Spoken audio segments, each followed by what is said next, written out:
Hi everyone, welcome back to Radio Night Crime. Before you drift off, let me know in the comments where you're listening from. If you're enjoying the stories, don't forget to like and subscribe. Now let's relax and jump into tonight's case. Story 1.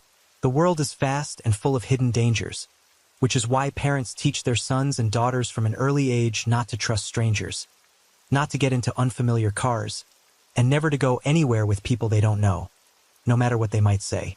Unfortunately, those with ill intentions often take advantage not only of the trust of the naive, but also of the vulnerable situations in which some adults find themselves. Mia Stephen, a young medical student, attended a party with her friends. She had a great time, enjoying the evening and the company of those around her. Everything seemed normal, and no one could have predicted what was to come.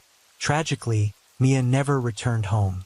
Her disappearance mobilized the entire city, as people came together in the hope of finding her alive and unharmed.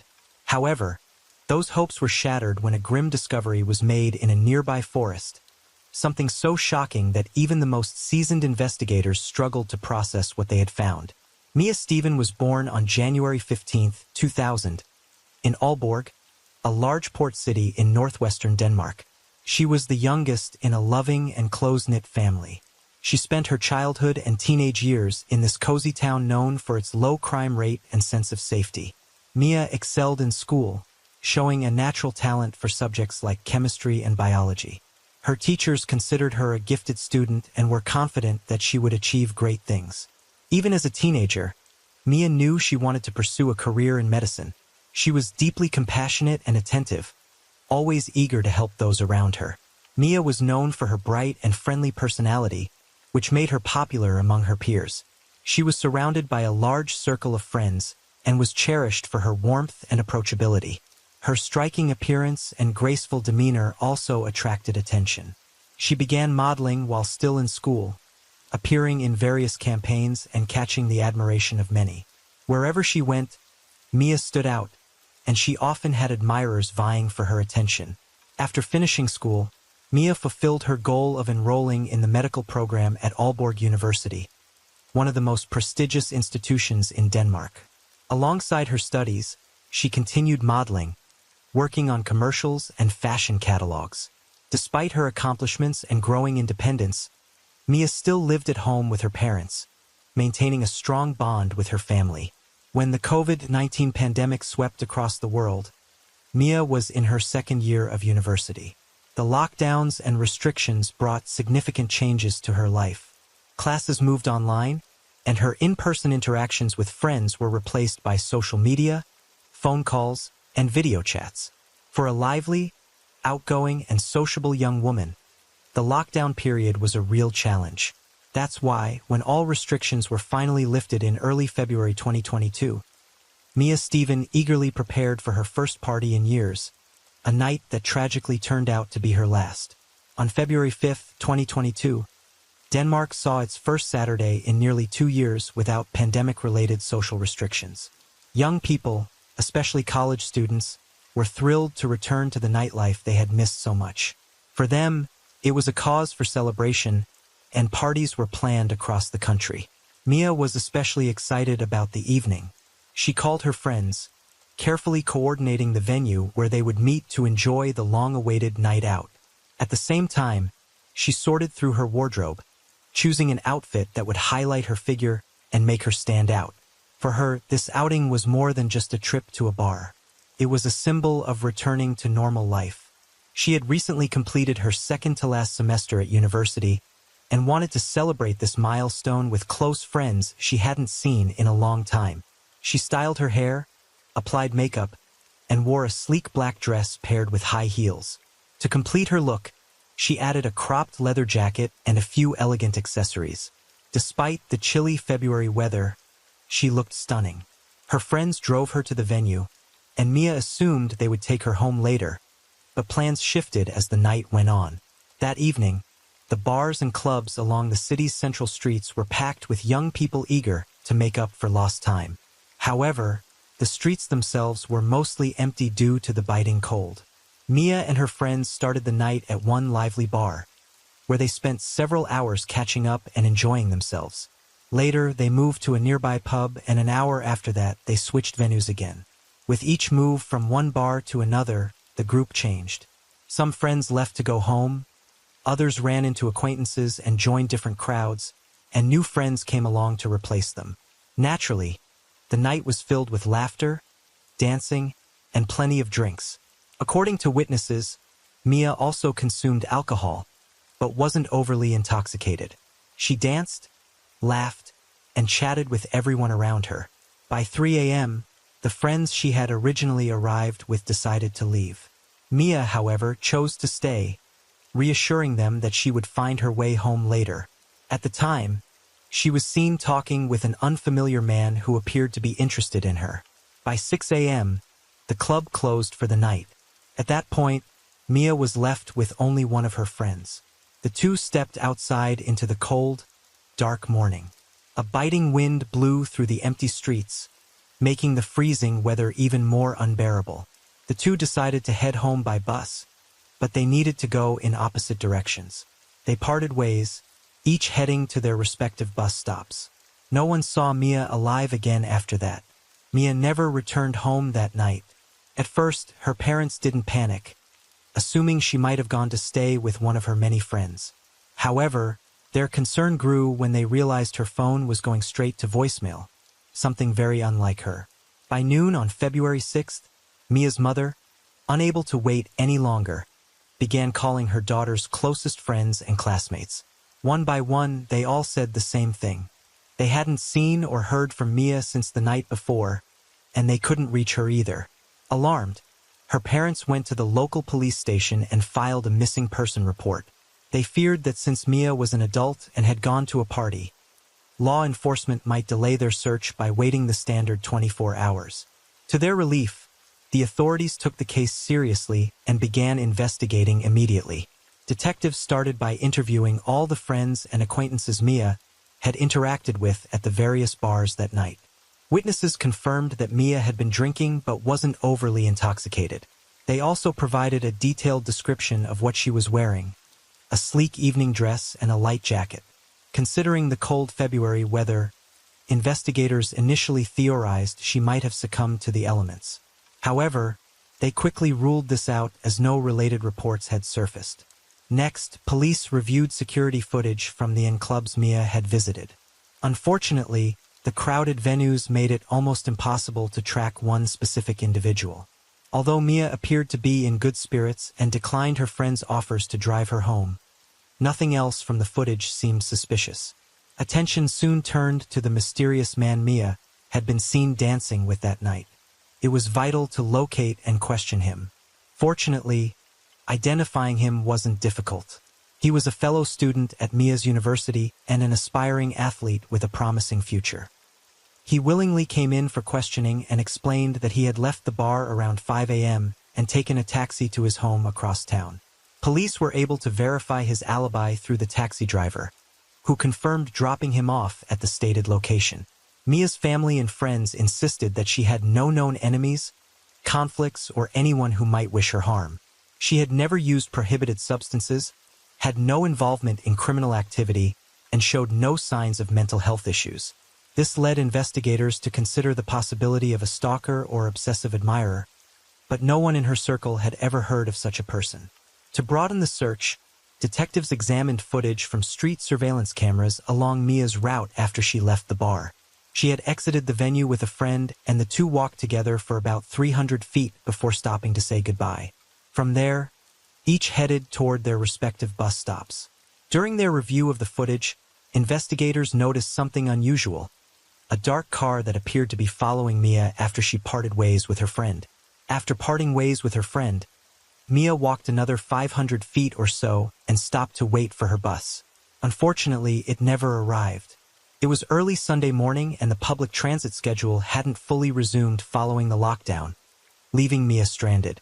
To make matters worse, her phone had died earlier in the night, a detail she only realized once she was outside, so she couldn't call for a ride or contact anyone for help. At 6 a.m., the streets were still dark and deserted. Mia, dressed in an evening gown, stood shivering at the bus stop, hoping her bus would show up soon. But as time dragged on, it became clear that it wasn't coming. At around 6:15 a.m., a black Volkswagen Golf pulled up near the stop. The driver spoke to Mia, likely offering her a ride, but she refused. The car drove off, leaving Mia alone once again.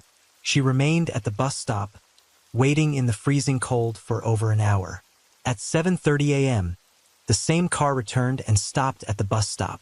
This time, the driver and Mia spoke for about 5 minutes. After what seemed to be a reluctant decision, she got into the car. It's believed that by then, the cold had taken such a toll on her that she decided to accept the stranger's offer. But the questions remained. Who owned the vehicle? Who was behind the wheel? And where did they take her? Investigators needed answers, and they needed them fast.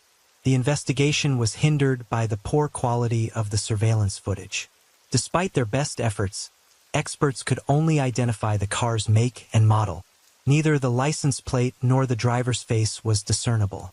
To track the vehicle's movements, detectives reviewed recordings from other cameras in the area, and soon they caught a break. A few blocks from the bus stop, the Volkswagen Golf was spotted parking near a 24-hour convenience store. Fortunately, this store had a high-resolution camera that captured the car's license plate. Investigators immediately ran the plate through the vehicle registration database and identified the owner, a 37-year-old man named Thomas Thompson. Thompson lived not far from the nightlife district where Mia and her friends had been partying. Thompson shared his rented home with a 30-year-old roommate named Adam, who had previously come to the attention of the authorities. Both men had a record of minor offenses, including a scam where they impersonated police officers. Although they had only received fines for their past actions, this time the stakes were much higher. Both men were taken into custody for questioning. However, Adam was soon released after providing a solid alibi. He had left town to visit family the day before Mia disappeared and didn't return until February 8th. Investigators verified this information, and Adam was cleared of any suspicion. The investigation identified a primary suspect, Thomas Thompson. To build a clearer picture, detectives began by digging into his background. Born in June 1985 in the Danish city of Kolding, Thomas came from a modest family. During his teenage years, his parents sent him to live on a small farm in the southeastern countryside, owned by his grandparents. After graduating high school, Thomas joined the military, signing a contract and building a respectable career. He served in high-conflict areas around the world, eventually achieving the rank of sergeant. In 2015, he left the service, returned home, and enrolled in university, where he earned a degree in engineering. In recent years, Thomas had been renting a home in Aalborg and working as an engineer at a local industrial company. Colleagues and supervisors described him as a skilled, quiet, and diligent professional.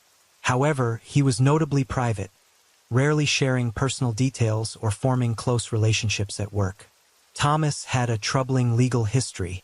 On several occasions, he had been accused of domestic aggression, physical altercations, and causing injuries.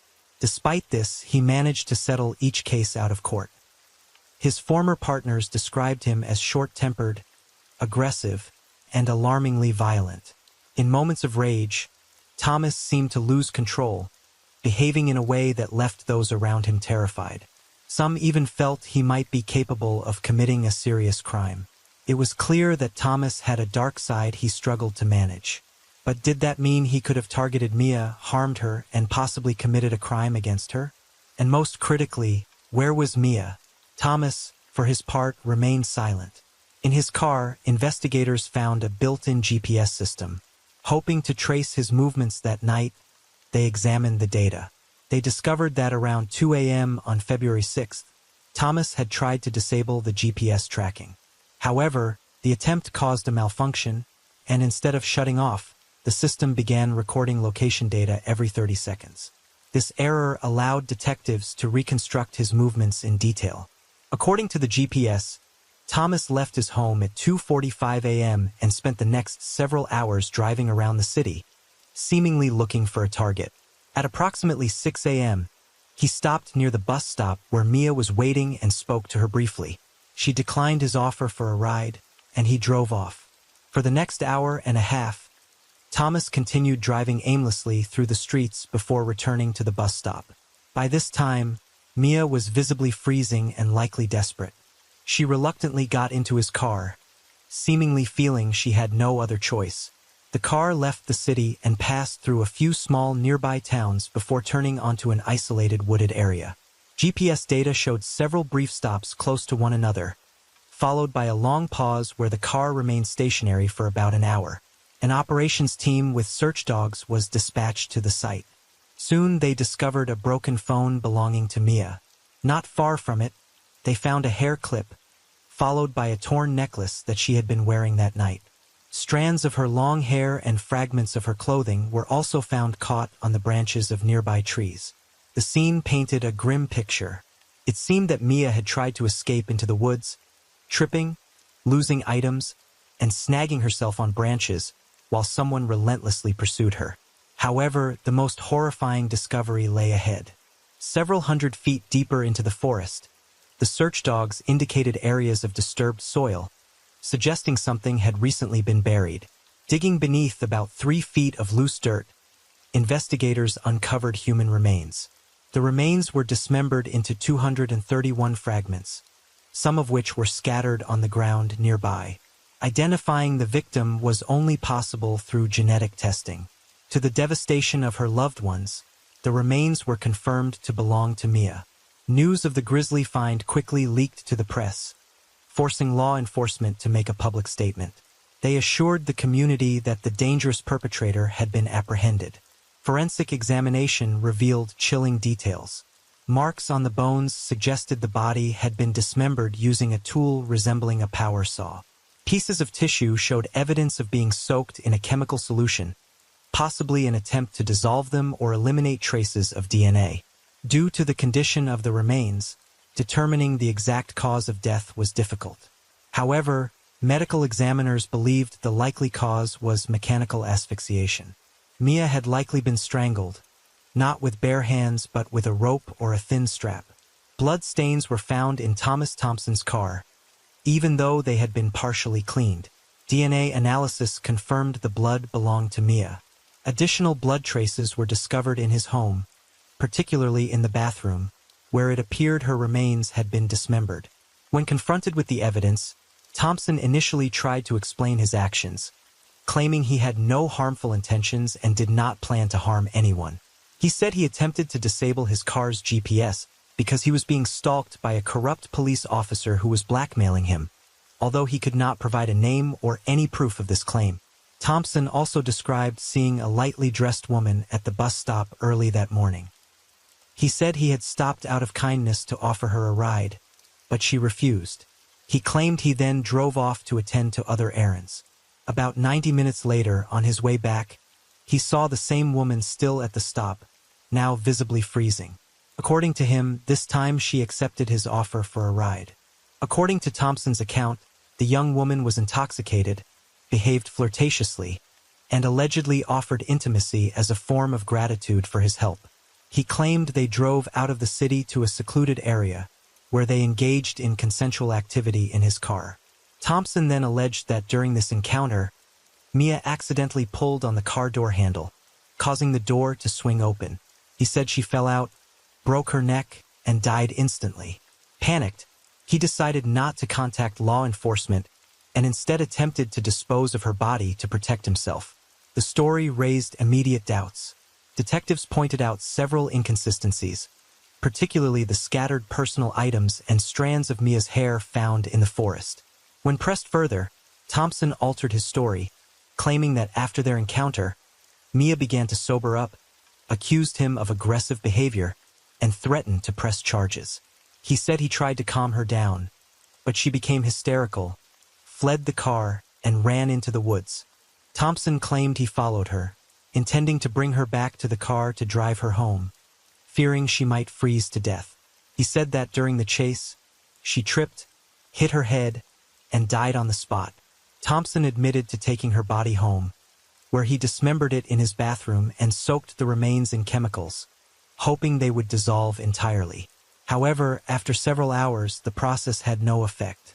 The remains were still intact and now emitted a foul odor.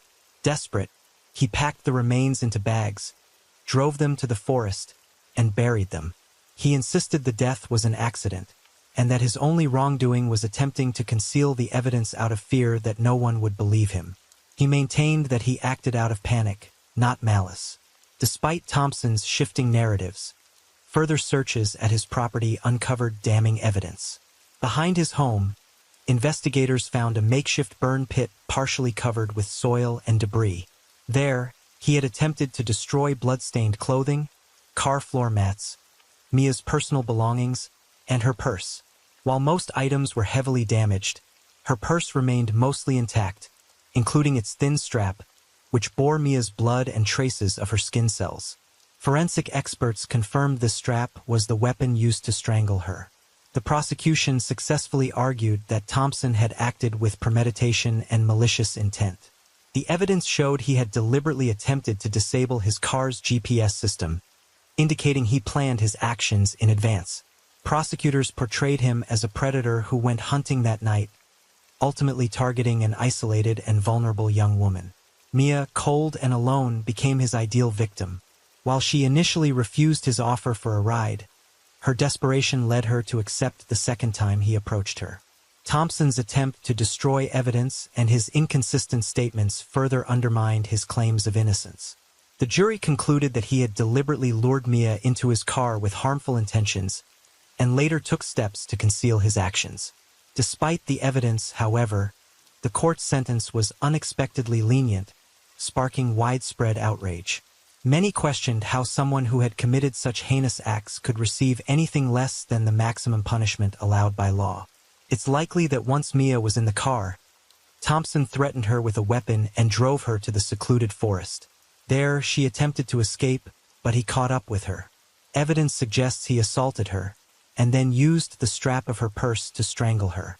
Afterward, he took her body to his home, where he dismembered it, and attempted to dissolve the remains in chemicals. Thompson's actions indicated that his crime was premeditated and carried out without remorse. For instance, on the same day he committed these horrific acts, he ordered pizza delivery to his house twice, and even went to a nearby store to buy candy. Witnesses from the neighborhood reported that he appeared completely calm, smiling and chatting with others, while at the same time, the remains of the young woman floated in his bathroom. Unfortunately, the court could not confirm evidence of an assault with intent due to the destruction of DNA by the chemical solution. Thompson himself claimed during interrogations that their encounter had been consensual.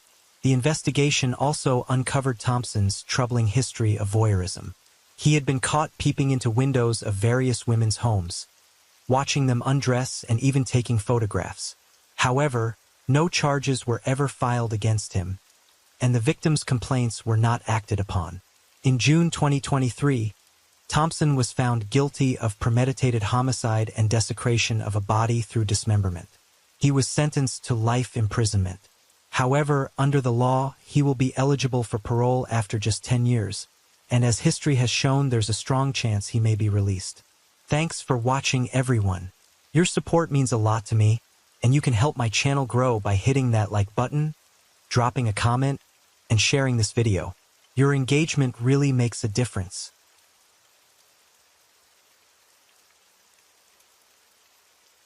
Story 2. Teenage years are perhaps the most vulnerable period in a person's life. It's a time when individuals are no longer children, but not yet fully formed adults. They are still naive and carefree, but often keep secrets, sometimes out of fear or embarrassment. Sadly, an inability to share those struggles with a trusted parent or loved one can sometimes lead to tragedy. The case of Justice Garrett, who is just 16 and whose life was tragically cut short in 2018, has rocked the state of Florida. For her mother, it was a devastating revelation. She hadn't noticed or understood the nightmare her daughter had been enduring. Justice's story is one of a terrible secret she kept, fearing judgment. A silence that ultimately led to an unimaginable tragedy that ended her life.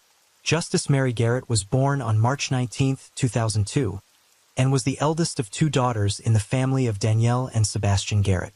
She grew up alongside her younger sister, Jeanette, who was 10 years younger. Most of Justice's childhood and teenage years were spent in the small town of New Smyrna Beach, located in Volusia County, Florida. In 2016, Justice is divorced and the sisters stayed with their mother. About a year later, Danielle met a man named Robert Kern, with whom she soon began a romantic relationship. By the fall of 2017, Danielle, along with her 2 daughters, moved to the tiny rural town of Sorrento, Florida, with a population of just over 1,000, and moved into Robert's home. Justice struggled the most with the move and found it difficult to adapt to the new environment. First, she deeply missed her close friends who remained in New Smyrna Beach. Second, as a high school student, she had to transfer schools in the middle of the academic year. Third, she didn't like her new home or her mother's partner. Despite her frustrations, Justice tried not to create problems and behaved respectfully. Known for her social, friendly, and humorous nature, Justice quickly made friends at her new school. She became especially close to a classmate named Rochelle, and the two were practically inseparable. Justice frequently stayed over at Rochelle's house, and the girls even listed each other as sisters on social media. On Friday, April 13, 2018, Justice overslept and missed the school bus. She hurriedly prepared for class and didn't have time for breakfast. That day, her younger sister was feeling unwell and stayed home, while her mother planned to take Jeanette to the hospital. Justice decided to take a public bus to school, which was only a couple of stops away. She packed her backpack, said goodbye to her mother, and left the house. That was the last time anyone saw Justice alive. When Justice didn't come home from school on time, Danielle wasn't alarmed. She assumed her daughter had gone to Rochelle's house after class, as she often did. By evening, Danielle believed that Justice had decided to stay overnight at her friend's house, something she had been doing frequently. Even the fact that Justice's phone was turned off didn't immediately concern her. However, on Saturday morning, Danielle received a call from Rochelle, who nervously asked if everything was okay with Justice. Danielle, feeling a sudden chill run down her spine, asked in a trembling voice if Justice hadn't stayed over at Rochelle's house. The response left her shocked. Rochelle revealed that she hadn't seen Justice since Thursday.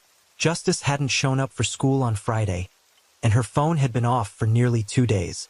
Danielle panicked. After several failed attempts to contact her daughter, she rushed to the local police station and filed a missing person report. The search for Justice began immediately. When officers learned that Justice had moved to the area only 6 months earlier, they initially assumed she might have traveled back to her old town to visit friends for the weekend. Teenagers at that age often leave home impulsively, whether in protest or for other reasons, so authorities considered it likely that she would resurface soon. However, Danielle insisted that her daughter would never do such a thing without letting her know. The first step was to determine Justice's circle of acquaintances and see if she had a boyfriend, any recent arguments, or other details that might help piece together the events of the day she was last seen. Justice hadn't taken any money with her, and all her belongings remained at home. Her phone became unreachable shortly after she left for school. Her social media accounts showed no activity since late Thursday night, and she hadn't responded to any calls or messages. None of her friends had any idea where she could be, as she hadn't contacted or reached out to anyone. According to her family and close friends, Justice didn't drink alcohol or experiment with prohibited substances. She wasn't in a relationship and had never been involved in serious romantic commitments. Justice didn't associate with negative influences, had no conflicts with others, and had never broken the law. Teachers at her school described her positively, and her peers generally saw her as kind, compassionate, and sweet. Police quickly checked all local crime reports, incidents, and traffic accidents throughout the area. They considered the possibility that she might have been involved in an accident and was unable to communicate. However, there were no records of her being involved in any such events. Using data from her phone, investigators were able to track her movements on the morning she disappeared.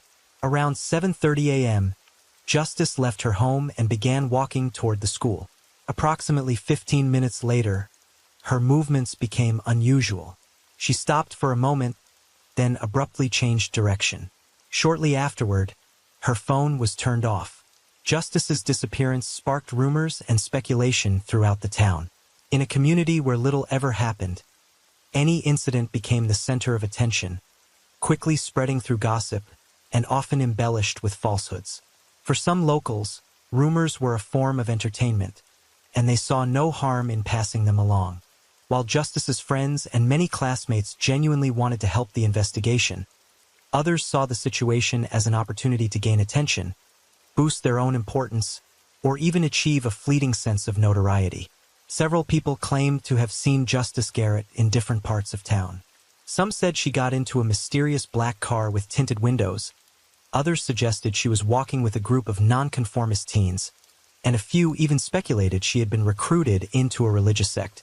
These rumors seemed to come out of nowhere, and it was difficult for investigators to separate fact from fiction. As a result, every piece of information, no matter how implausible, had to be checked thoroughly.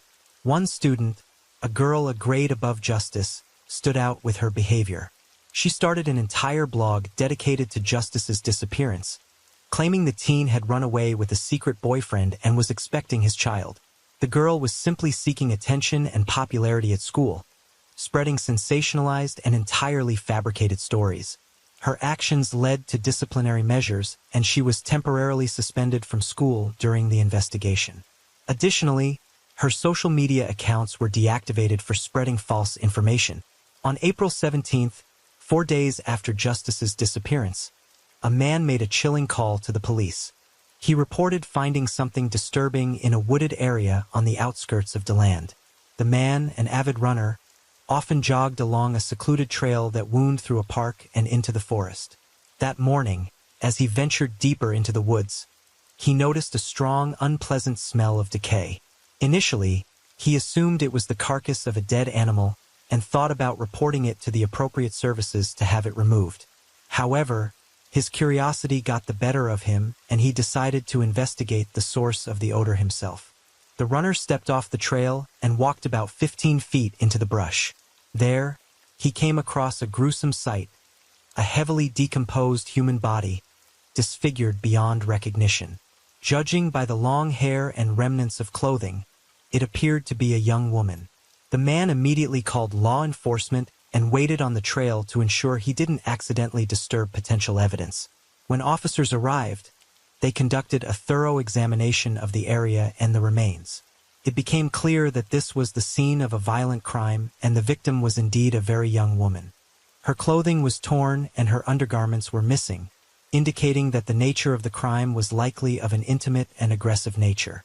There were noticeable bite marks on the legs, likely from wild animals, but the most severe damage had been caused by a corrosive chemical. This substance had eroded the girl's face down to the bone and had also been poured over her chest, lower abdomen, and intimate areas. It was clear that the perpetrator had attempted not only to disfigure the victim, but also to eliminate any traces of DNA, a tactic that, as it turned out, was successful. From the start, investigators suspected that the body found in the woods belonged to the girl who had gone missing days earlier. However, due to the extensive chemical damage and decomposition, DNA testing was required for confirmation. Tragically, the Garrett family's worst fears were realized. Justice had been found dead. Her remains were discovered about a 30-minute drive from the town where she lived. Evidence suggested that she had been severely beaten before the crime, as her nose, cheekbone, and several ribs were broken. Due to the advanced state of decomposition, the exact cause of death could not be definitively determined, but it was presumed to be mechanical asphyxiation. A suspicious stranger, the man who discovered the remains, provided valuable information during his interview with police. He explained that he frequently ran along the same trail every other day. 2 days before finding the body, he had noticed a suspicious man emerging from the woods near the area where Justice's remains were later found. The witness couldn't provide a detailed description of the man, as he had only seen him briefly from behind and at a considerable distance. He described the individual as a white male, short in height, with a stocky build, wearing jeans and a black hoodie. The man quickly left the area after noticing that he wasn't alone and disappeared behind the trees. At the time, the runner found the encounter odd but didn't think much of it. There was no noticeable odor of decomposition that day, so he dismissed the interaction from his mind. However, after discovering the remains 2 days later, he recalled the strange man on the trail and reported the incident to authorities. Detectives immediately suspected that the stranger in the woods might have been the perpetrator responsible for the crime. It was possible he had returned to the scene to cover his tracks and destroy evidence. Experts determined that the corrosive substance used on the body was chlorine bleach. The combination of the chemical and the area's humid climate accelerated decomposition, rendering the remains unrecognizable. The jogger, however, was ruled out as a suspect after successfully passing a polygraph test and providing a solid alibi for the day Justice disappeared. According to Justice's mother, her daughter had planned to take a public bus to school that morning. However, surveillance footage from street cameras revealed that Justice never approached the bus stop. Adding to the mystery, a neighbor mentioned seeing Justice get into a car belonging to her stepfather, Robert. This revelation completely changed the direction of the investigation, as detectives now had to re-interview the teenager's parents to determine why they hadn't been truthful. Danielle quickly confessed, explaining that her partner, Robert Kern, had recently been temporarily stripped of his driver's license. However, since her daughter was running late that morning, he agreed to give her a ride. Danielle had withheld this information to avoid causing trouble for Robert. At the time of the initial interview, she believed Justice was still alive and would return home soon. Detectives immediately requested footage from surveillance cameras near the school to verify the stepfather's story. However, the recordings revealed that Robert had not dropped Justice off at school or anywhere nearby. His car was not captured on any cameras along the route to the school. So where had they gone? With this new information, it became clear that Robert was likely the last person to see Justice alive. When questioned again, Robert admitted to driving Justice that morning, despite his suspended license. According to him, Justice had begged him to take her not to school, but to a neighboring town, DeLand, where she supposedly had a planned meeting with a secret boyfriend. Robert claimed he didn't know the name of the person she was meeting and had initially refused to take her there. However, he eventually gave in to her pleas, hoping to improve their strained relationship. Justice allegedly made him promise not to tell her mother about this outing. She assured him that she would return on her own later in the day and mentioned that being Friday, she planned to stay overnight at a friend's house. Robert agreed, as he didn't see anything unusual or concerning about the situation. This revelation introduced a new suspect into the case, a possible secret boyfriend. Investigators needed to identify and locate him as soon as possible. He could either be involved in Justice's disappearance or, at the very least, be the last person to have seen her alive. To begin the search, law enforcement decided to review Justice's contacts and activity on social media. Since her phone had not been recovered, detectives seized her laptop, and what they discovered raised more questions. Justice had multiple accounts across various social platforms, where she frequently interacted with both real-life and online friends. However, no romantic conversations or evidence of a boyfriend were found. One account, however, stood out as particularly unusual and suspicious. This profile quickly became the focus of investigators as they worked to uncover its owner and its potential connection to Justice's disappearance. A young man named Kevin had been showing an unusual amount of interest in Justice Garrett in recent months. He messaged her daily, liked her posts, and left compliments under her photos. However, Justice seemed uninterested. She rarely replied to him, often ignored his messages, and showed no desire to maintain contact. Friends of Justice later confirmed that she had mentioned a persistent admirer who constantly messaged her on social media, but she found him annoying rather than flattering. From Kevin's profile, he appeared to be 2 years older than Justice and lived in the same town. His page featured only a few photos showing an athletic and attractive young man. However, none of Justice's friends or family had ever seen him in person. Soon, it was discovered that the account was fake, and the photos had been taken from the internet. Specialists quickly accessed the account and traced its creation details. The investigation revealed that the account did not belong to a teenager at all, but was instead tied to an adult man, Robert Kern. Justice's stepfather was called back for questioning. Detectives asked why he had created a fake account to interact with his stepdaughter, and why he hadn't disclosed this earlier. Robert appeared surprised that investigators had uncovered his connection to the account, but quickly composed himself and offered an explanation. According to him, he had set up the account to boost Justice's self-esteem, claiming that as the new girl in town and at school, she might appreciate receiving compliments from a seemingly attractive young man. While it was true that Justice was new to the area, as mentioned earlier, she had quickly integrated into her school community and made many friends. However, those close to her had recently noticed changes in her behavior. The once cheerful and carefree teenager had become increasingly tense and nervous. She didn't share the reasons for this shift with anyone, but she frequently stayed over at her best friend Rochelle's house. In fact, Justice spent so much time there that it was as if she had moved in, though she never confided in Rochelle about what was troubling her. According to Rochelle, Justice's stepfather had come to her house several times to pick Justice up and bring her home. Each time, Justice seemed visibly nervous and would try to avoid leaving with him. She would call her mother, begging to stay a few more nights at Rochelle's, promising to complete all her chores and focus on schoolwork in exchange. Danielle often gave in to these requests. Robert and Justice had reportedly had a strained relationship from the start, something well known among her friends. However, Justice never accused him of aggression or inappropriate behavior. Likewise, those around her, including her mother, had never observed anything that seemed out of line in Robert's interactions with his stepdaughter. With mounting suspicion surrounding him, Robert Kern became the main and only suspect in the investigation into Justice's tragic death. Police detained him for further questioning while simultaneously delving into his past and lifestyle. Robert, 43 years old, had a long history of legal trouble, including convictions for burglary, possession of prohibited substances, and physical altercations. His criminal record had made it nearly impossible for him to secure stable employment. He occasionally worked illegally as a carpenter at a local sawmill, taking on odd jobs to make ends meet.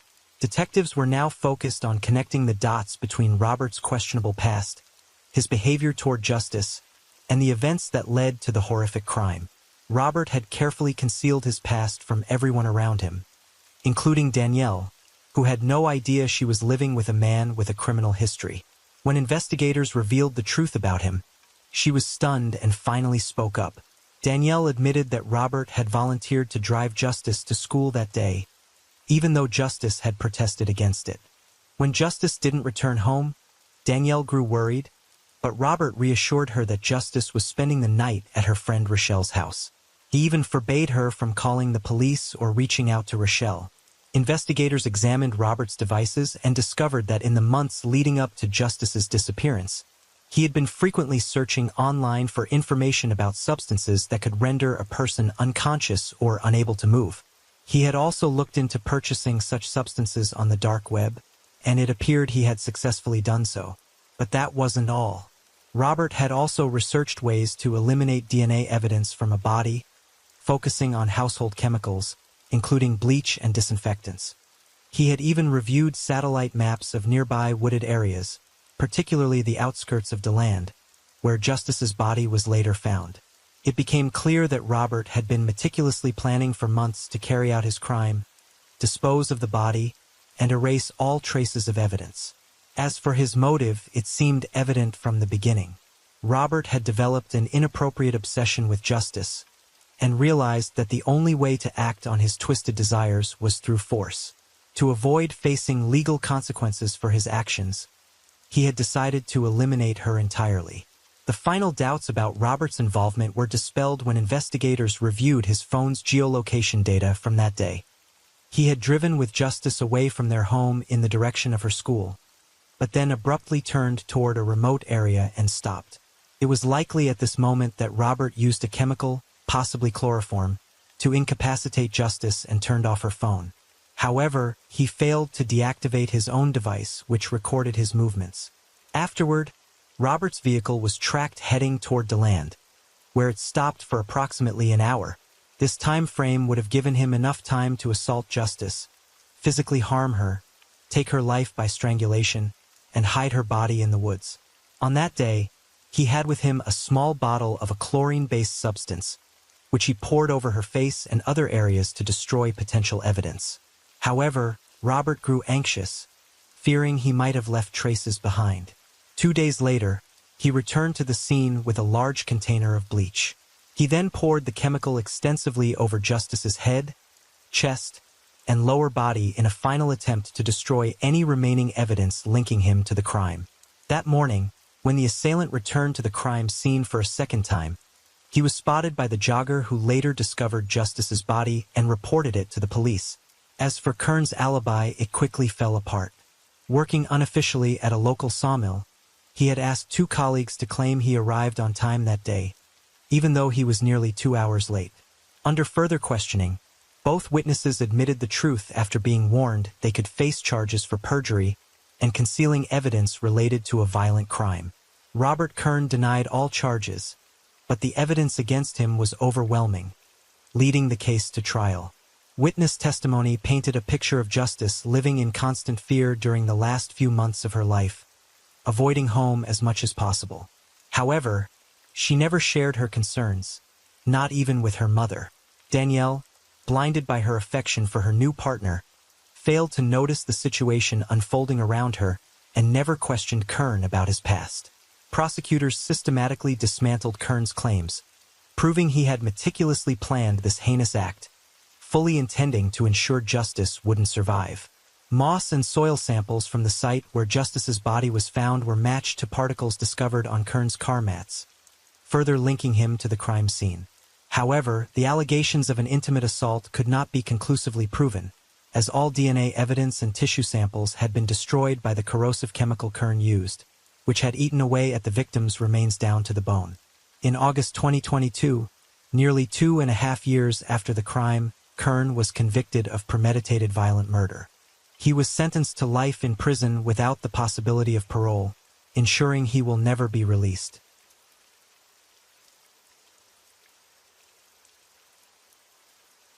Story 3. In March 2023, amidst the regular routines of family life, the seemingly stable world of the Craig family from Colorado took an unexpected and devastating turn. Their marriage and careers, once thought to exemplify stability, began unraveling as buried secrets and a loss of trust surfaced. While friends and relatives struggled to make sense of the situation, new revelations raised even more questions. What truly happened behind closed doors in this outwardly perfect family?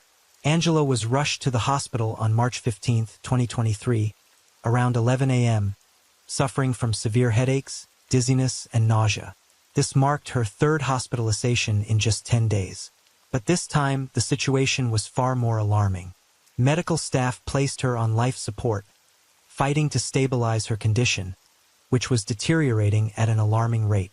Her family, including her husband, James, was in shock, unable to comprehend the sudden and rapid decline in her health. Born on April 15, 1975 in Dodge City, Angela had been a central figure in her family and community from an early age. Raised in a large family with 10 siblings, she developed a love for animals despite her allergies. Her interests ranged from reading to woodworking, and her natural charisma and sociable nature endeared her to friends and acquaintances alike. Angela found success as an interior designer, known for creating warm and inviting spaces, and she had a passion for genealogy, helping people reconnect with long-lost relatives. On December 18, 1999, Angela married James Craig, who later became a dentist.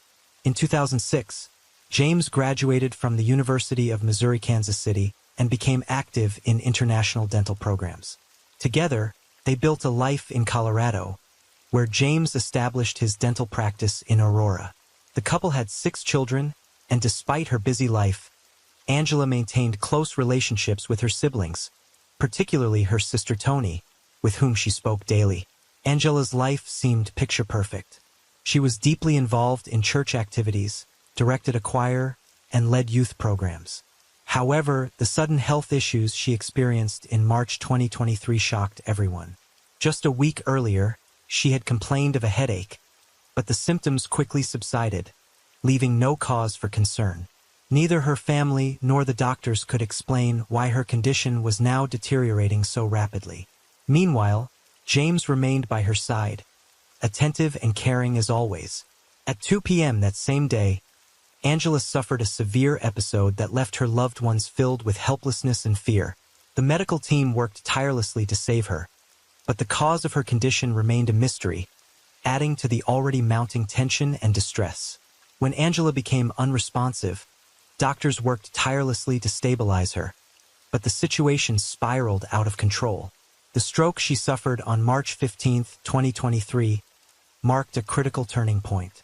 Her brother, who had driven her to the hospital that day, later recounted that by the time they arrived, she was already in a severe condition. Her symptoms had worsened: intense dizziness, unbearable abdominal pain, and persistent nausea. This was her third visit to a medical facility in just 10 days, but this time the circumstances appeared dire. Angela's first hospitalization had occurred on March 6th, just one day after she returned from a trip to visit her sister Tony in Utah. At the time, doctors deemed her symptoms minor, and she was discharged after an evaluation. However, on March 9th, she sought medical help again. Her husband, James, a seasoned dentist with years of experience, who had always been a supportive presence during difficult times, was deeply concerned. He sought advice from the wife of his friend and colleague, Ryan Redfern, who held a doctorate in medicine. In the days that followed, Ryan and his wife remained actively involved, checking in on Angela's condition. They offered their support and shared insights about potential causes of her symptoms, suggesting additional tests and consultations. James maintained regular communication with them, sharing updates and results. Among the tests conducted were MRIs, ultrasounds, blood work, and CT scans of various areas of Angela's body. Despite these efforts, all results came back within normal ranges. The only consistent anomaly was Angela's abnormally low blood pressure, even with intravenous fluid therapy. By the time Angela suffered a stroke on March 15th, James fully grasped the gravity of the situation.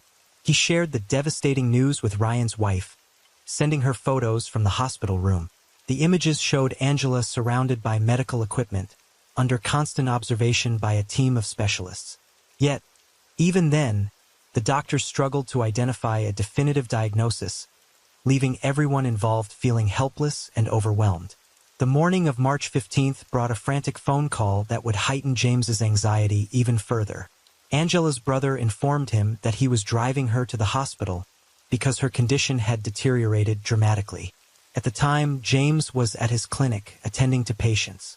Upon hearing the news, he immediately left to be by her side. Realizing the conventional diagnostic methods were failing, James decided to consult Ryan's wife once again, desperate for answers as Angela's health continued to decline at an alarming pace.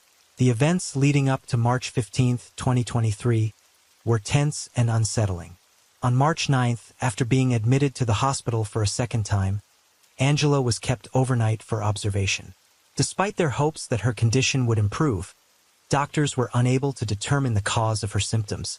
While the test results consistently came back normal, the growing concern among her family and the medical staff painted a troubling picture. Throughout these developments, Ryan and his wife continued to play a significant role. Ryan, a longtime friend and financial partner of James, had supported him during challenging times before, including helping save James' dental practice during a financial crisis in 2021. This time, their assistance was just as crucial as Angela's life now hung in the balance, and the reasons for her suffering remained an enigma. Meanwhile, Caitlin, the new office manager at James' dental clinic, couldn't shake the feeling that something unusual was happening with her boss. Her suspicions began to deepen following several events in the days leading up to March 15th, when Angela's condition became critical.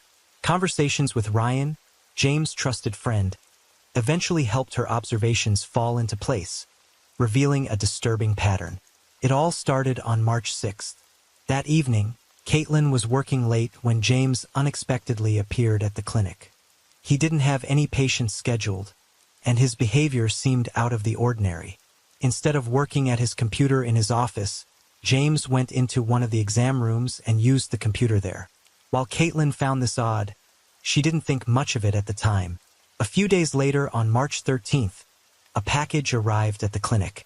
James had specifically instructed Caitlin to personally receive it and emphasized that no one else should open it. However, when she went to collect the delivery, she discovered that another staff member had already opened the box. Inside was a cylindrical container labeled with a warning, hazardous materials, and marked with the words, potassium cyanide. While startled, Caitlin quickly resealed the package and handed it to James without asking questions, understanding his instructions about confidentiality. Later that day, she saw James leaving the office with the container wrapped in brown paper. This incident further fueled her suspicions. Her growing unease led her to research potassium cyanide, and what she found was chilling. The symptoms of exposure, nausea, low blood pressure, and dizziness, closely matched those that Angela had been experiencing for days. By the time Ryan and his wife arrived at the hospital to support James, Angela's condition had become critical. Ryan, already aware of some of the family's difficulties, was taken aback when Caitlin confided in him about the strange events at the clinic. Her account shocked him so deeply that on his way to the hospital, he contacted law enforcement and relayed the details she had shared. However, this wasn't the only unusual behavior that Caitlin noticed from James. She recalled another incident. On the evening of March 6th, as she was leaving the office, James sent her a message asking her to personally ensure that a package set to arrive was delivered directly to her. At the time, this request seemed like a simple formality, but in light of subsequent events, it took on a more troubling significance. When Ryan arrived at the hospital, he decided to confront James. James claimed that the chemical in question, potassium cyanide, had been ordered at Angela's request. However, his explanations sounded hesitant, raising even more doubts in Ryan's mind. Concerned, Ryan relayed this information to investigators, who began to suspect that this case was far more complex than it initially appeared. On March 15th, Angela was rushed to the hospital once again. Her symptoms, severe dizziness, nausea, and sharp abdominal pain, had worsened to a critical level. Angela's brother, who had driven her to the emergency room, later told police that she could barely stand by the time they arrived. At this point, James seemed to realize that the situation was quickly slipping out of his control. Later that day, police began questioning James. Even before the formal interview started, investigators zeroed in on a key issue. How would James explain the connection between his purchase of potassium cyanide and Angela's sudden and severe decline in health? The investigation began with interviews with the medical staff at the hospital, where Angela was being treated. A nurse, who had been alerted by Ryan's concerns, confirmed that Angela's test results showed unusual markers. Her attending physician added that her symptoms, including seizures and rapid deterioration, could be consistent with exposure to a toxic substance. These statements became critical pieces of evidence, leading investigators to focus on the events leading up to Angela's hospitalization. The following day, detectives visited James's dental clinic. Caitlin, the office manager, shared several observations that further deepened the mystery. She recalled that on March 6th, James had mentioned taking care of Angela and preparing a protein shake for her. Not long after, Angela's health began to decline, a coincidence that caught the attention of investigators and raised even more questions. Caitlin also mentioned that in the days that followed, James often appeared anxious, avoided conversations, and spent a significant amount of time on the phone. What particularly caught her attention was his request for her to sign paperwork related to clinic equipment purchases. Upon reviewing these documents, investigators discovered that the amounts listed were far higher than the actual cost of the equipment, raising suspicions of potential financial misconduct. One of the clinic employees confirmed that James frequently used the office computer for personal purposes. In February, the employee recalled seeing James visit a website related to chemical reagents, which included references to substances that could be extremely dangerous. These observations aligned with the discovery of James's purchase of potassium cyanide. The investigation soon extended to James's financial activities.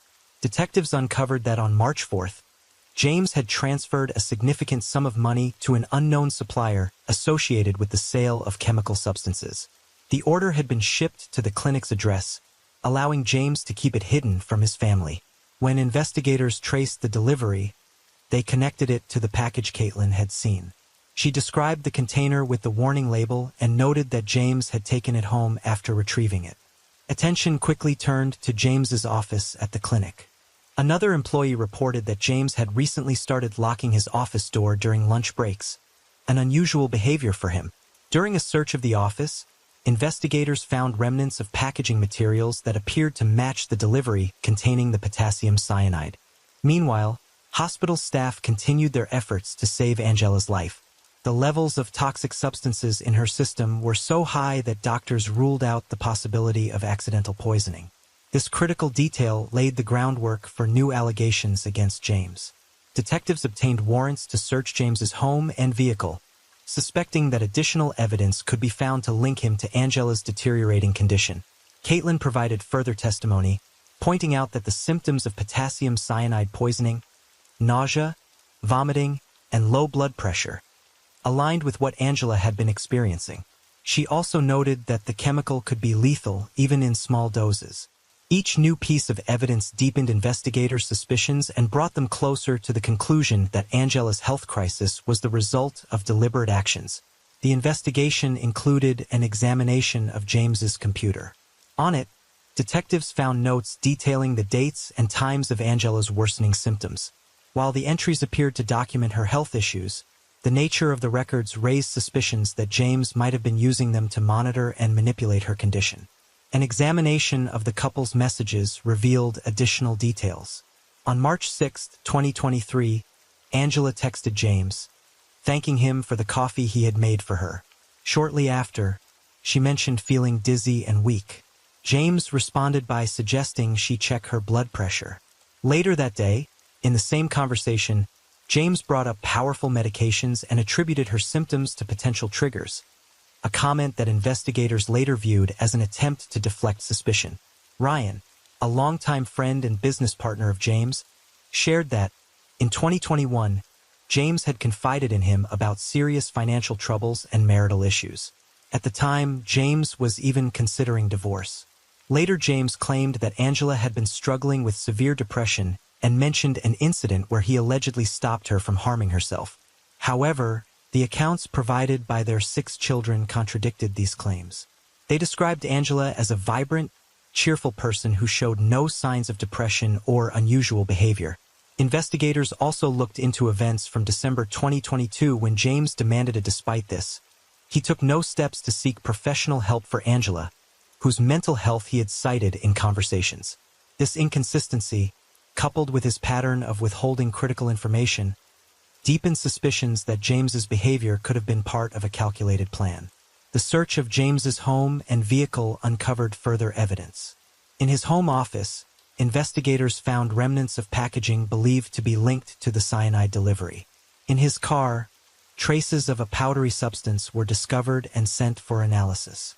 The accumulating evidence allowed investigators to focus on James's potential double life. Despite his outward image as a devoted family man, hidden troubles and secretive actions were beginning to surface. Financial struggles, marital discord, and detailed notes about Angela's symptoms were forming a clearer picture of what might have been happening behind the scenes. The history of James and Angela's marriage became a pivotal aspect of the investigation. Angela's sister recounted that Angela had frequently confided in her about feeling manipulated and pressured by James. She described him as someone who could spend hours discussing his problems without acknowledging fault or showing any willingness to change.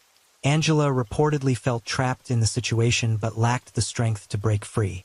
These accounts aligned with statements from James's colleagues who noted his frequent complaints about family difficulties. One colleague even recalled James once saying that life would be easier without all these obligations. Angela's medical records played a crucial role in the investigation. Over the past 2 years, she had visited doctors more frequently than usual, reporting unexplained symptoms such as stomach pain, dizziness, and weakness. These visits coincided with periods of heightened tension in her relationship with James, leading investigators to suspect a possible connection between her health issues and his actions. An analysis of James's search history revealed careful planning. He had researched toxic substances, including arsenic and cyanide, studied their applications, and learned methods to mask their taste in food and drinks. He also showed interest in articles about avoiding suspicion in poisoning cases. This digital trail pointed to a high level of preparation and intentionality. Financial records further illuminated the situation. Investigators found that James had been paying for a rented mailbox in a remote area which he used to receive certain deliveries. Employees at the delivery service confirmed that James frequently picked up packages, often in the evening. One of these deliveries matched the timeline of his cyanide purchase, which was already under scrutiny. Interviews with Angela's friends provided additional leads. One friend recalled that weeks before her hospitalization, Angela had complained of strange symptoms and mentioned suspecting they might be related to something she ate or drank. However, she dismissed any possibility that James could be involved, attributing her condition to exhaustion or other health issues. To clarify the situation, investigators consulted toxicologists, who conducted tests on Angela's hair. The analysis revealed traces of arsenic and other toxic substances, indicating prolonged exposure to poisons. These findings strongly suggested that Angela's deteriorating health was not accidental. The accumulated evidence, including financial transactions, witness statements, and medical test results, began to form a clear narrative. James had not only planned his actions meticulously, but had also begun implementing them long before Angela's hospitalization. Still, investigators continued their work, determined to eliminate any lingering doubts. Detectives also delved into James's financial situation, uncovering troubling details. His dental practice was in dire straits, with debts exceeding $2 million. Adding to this was his gambling habit. James had lost a substantial amount of money in Las Vegas, further destabilizing his financial standing. These revelations offered a new perspective on the marital issues between James and Angela, which, according to Angela's sister, had been far from ideal for years.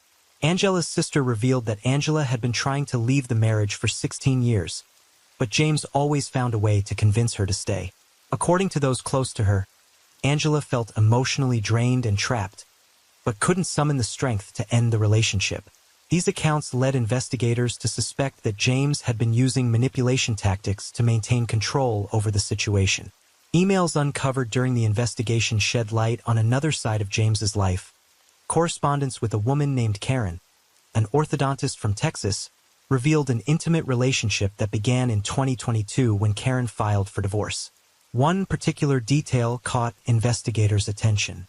James had booked airline tickets for Karen on the same day he received an order of arsenic. In an email dated March 16th, Karen expressed regret that she couldn't be with James, adding that she hoped to see him soon.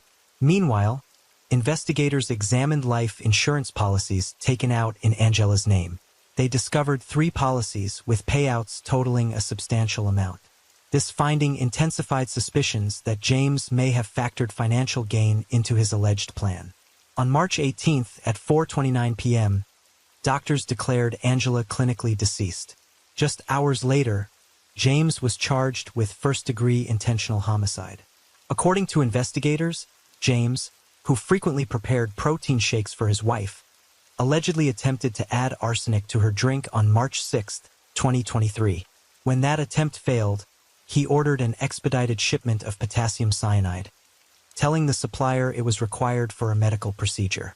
The next day, James was arrested.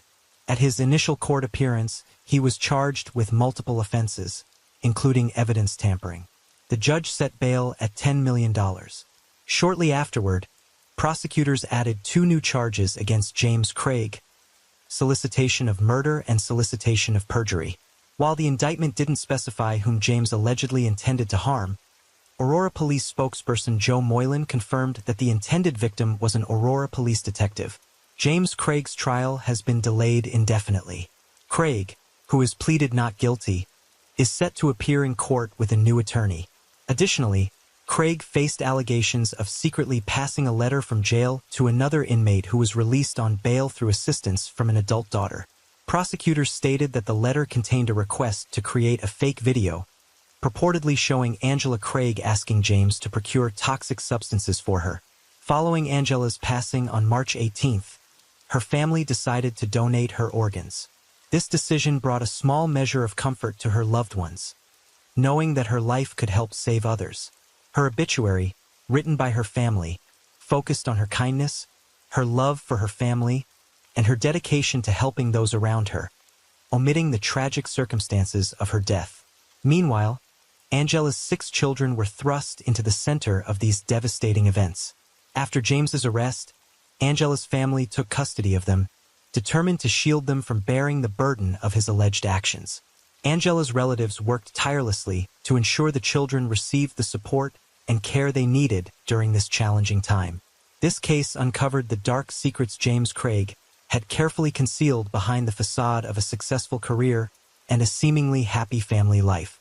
His meticulously planned actions led to a tragic outcome that shattered not only his own life, but also the lives of his children, family, and loved ones. This story serves as a sobering reminder that outward appearances of stability and success can mask deep conflicts and hidden motives, leaving behind unanswered questions and countless lives forever changed.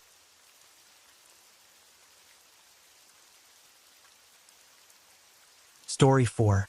The concept of crime is often tied to a specific motive. Exceptions might include acts committed by individuals with mental health issues, those under the influence of alcohol or controlled substances, or incidents occurring in moments of extreme emotional disturbance.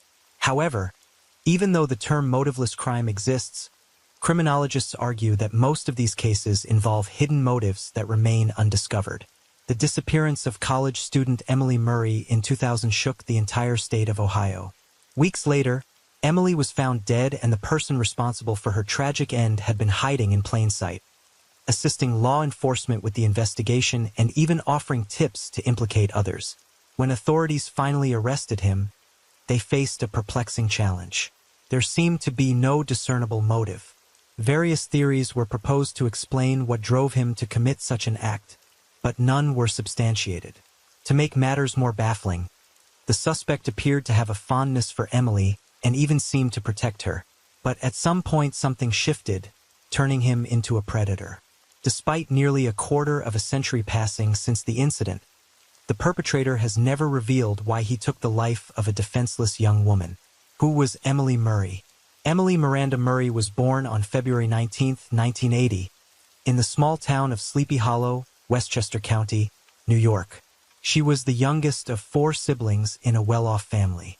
Emily grew up alongside her 2 older brothers and 1 sister, maintaining a close bond with them throughout her life. When Emily was 2, her family relocated to Ohio, settling in Shaker Heights, Cuyahoga County. Her father had been offered a prestigious position at a scientific university and soon became the head of one of its departments. Her mother dedicated herself to raising the children and creating a warm home environment, as the family's financial security allowed them to live comfortably. The Murray children excelled academically, graduating from high school with honors and going on to attend top-tier universities. Emily, in particular, was passionate about biology and medicine, envisioning a future in the field. She was recognized as a gifted student and often ranked at the top of her class. Remarkably, Emily also managed to hold part-time jobs while donating her earnings to charitable causes. Emily's upbringing was deeply influenced by her parents' devout Christian faith. The family attended church regularly, and Emily followed their example, always eager to help those in need with both words and actions. After graduating high school, she dedicated a year to traveling the world with various humanitarian organizations. This journey took her to New Zealand, Australia, Japan, and several European countries. In 1998, Emily Murray began her studies at Kenyon College in Gambia, Ohio, moving into the campus dorms. Those who knew her described her as someone brimming with life and energy, spreading positivity to everyone around her. Emily was kind, empathetic, approachable, and incredibly driven. At the same time, she had a sensitive side, often showing vulnerability and moments of melancholy. She kept a personal journal where she recorded her innermost thoughts, dreams, and fears. Missing after a night shift, by 2000, Emily had advanced to her junior year in college. Alongside her demanding academic schedule, she remained deeply involved in church-based charitable work and took on evening shifts as a waitress at a local restaurant. Her workload was immense, yet she seemed to handle it all with grace. She even found time to enjoy her personal life, attending social gatherings that she cherished. However, it would soon become clear that not everything in her life was as seamless as it appeared. On the morning of Tuesday, November 3, 2000, Emily's two dorm roommates woke up to find her bed empty. They were puzzled. Emily was always considerate and let them know if she planned to stay elsewhere overnight. Her restaurant shift had been scheduled to end at 2 a.m., so they assumed she might have stayed late at work or gone straight to class. But when they noticed that her textbooks and notes were still on her shelf, things began to feel unusual. The roommates went about their morning, heading to their lectures while asking friends if anyone had seen Emily. It turned out no one had seen her since the previous day, and she hadn't shown up for any of her classes. While her absence was unsettling, her friends initially tried to rationalize the situation, hoping there was a reasonable explanation. That evening, a party was planned to celebrate a close friend's 20th birthday, an event Emily had been looking forward to for weeks. She had carefully chosen a gift and had even helped organize a surprise for the birthday celebrant. Missing the party was unthinkable for Emily, yet when she didn't show up, her friends grew increasingly alarmed. Desperate for answers, they reached out to Emily's family, thinking she might have returned home due to an emergency. Her parents were shocked and distraught upon hearing she had vanished. That same night, they drove to Gambia to join the search, determined to find out what had happened to their daughter. By morning, the Mauis, along with their older children, had arrived at the campus, frantically trying to figure out what could have happened to their youngest daughter. By that time, word of Emily's disappearance had spread throughout the college community. Multiple groups of volunteers, friends, and classmates were searching for her, but there were no signs. She seemed to have vanished without a trace. It was soon discovered that Emily's car, a dark green Subaru Outback gifted by her father for her 20th birthday, was also missing. The Mai's first move was to contact campus security, reporting that one of the students was missing and requesting help organizing a search effort. However, their concerns were met with indifference. Security staff dismissed their worries, suggesting that Emily was likely spending time alone with a boyfriend and would return soon. Despite the family's insistence that Emily would never leave without notifying someone, they were advised to wait a little longer. More than 24 hours had passed since Emily had last been seen, and her family was growing increasingly desperate.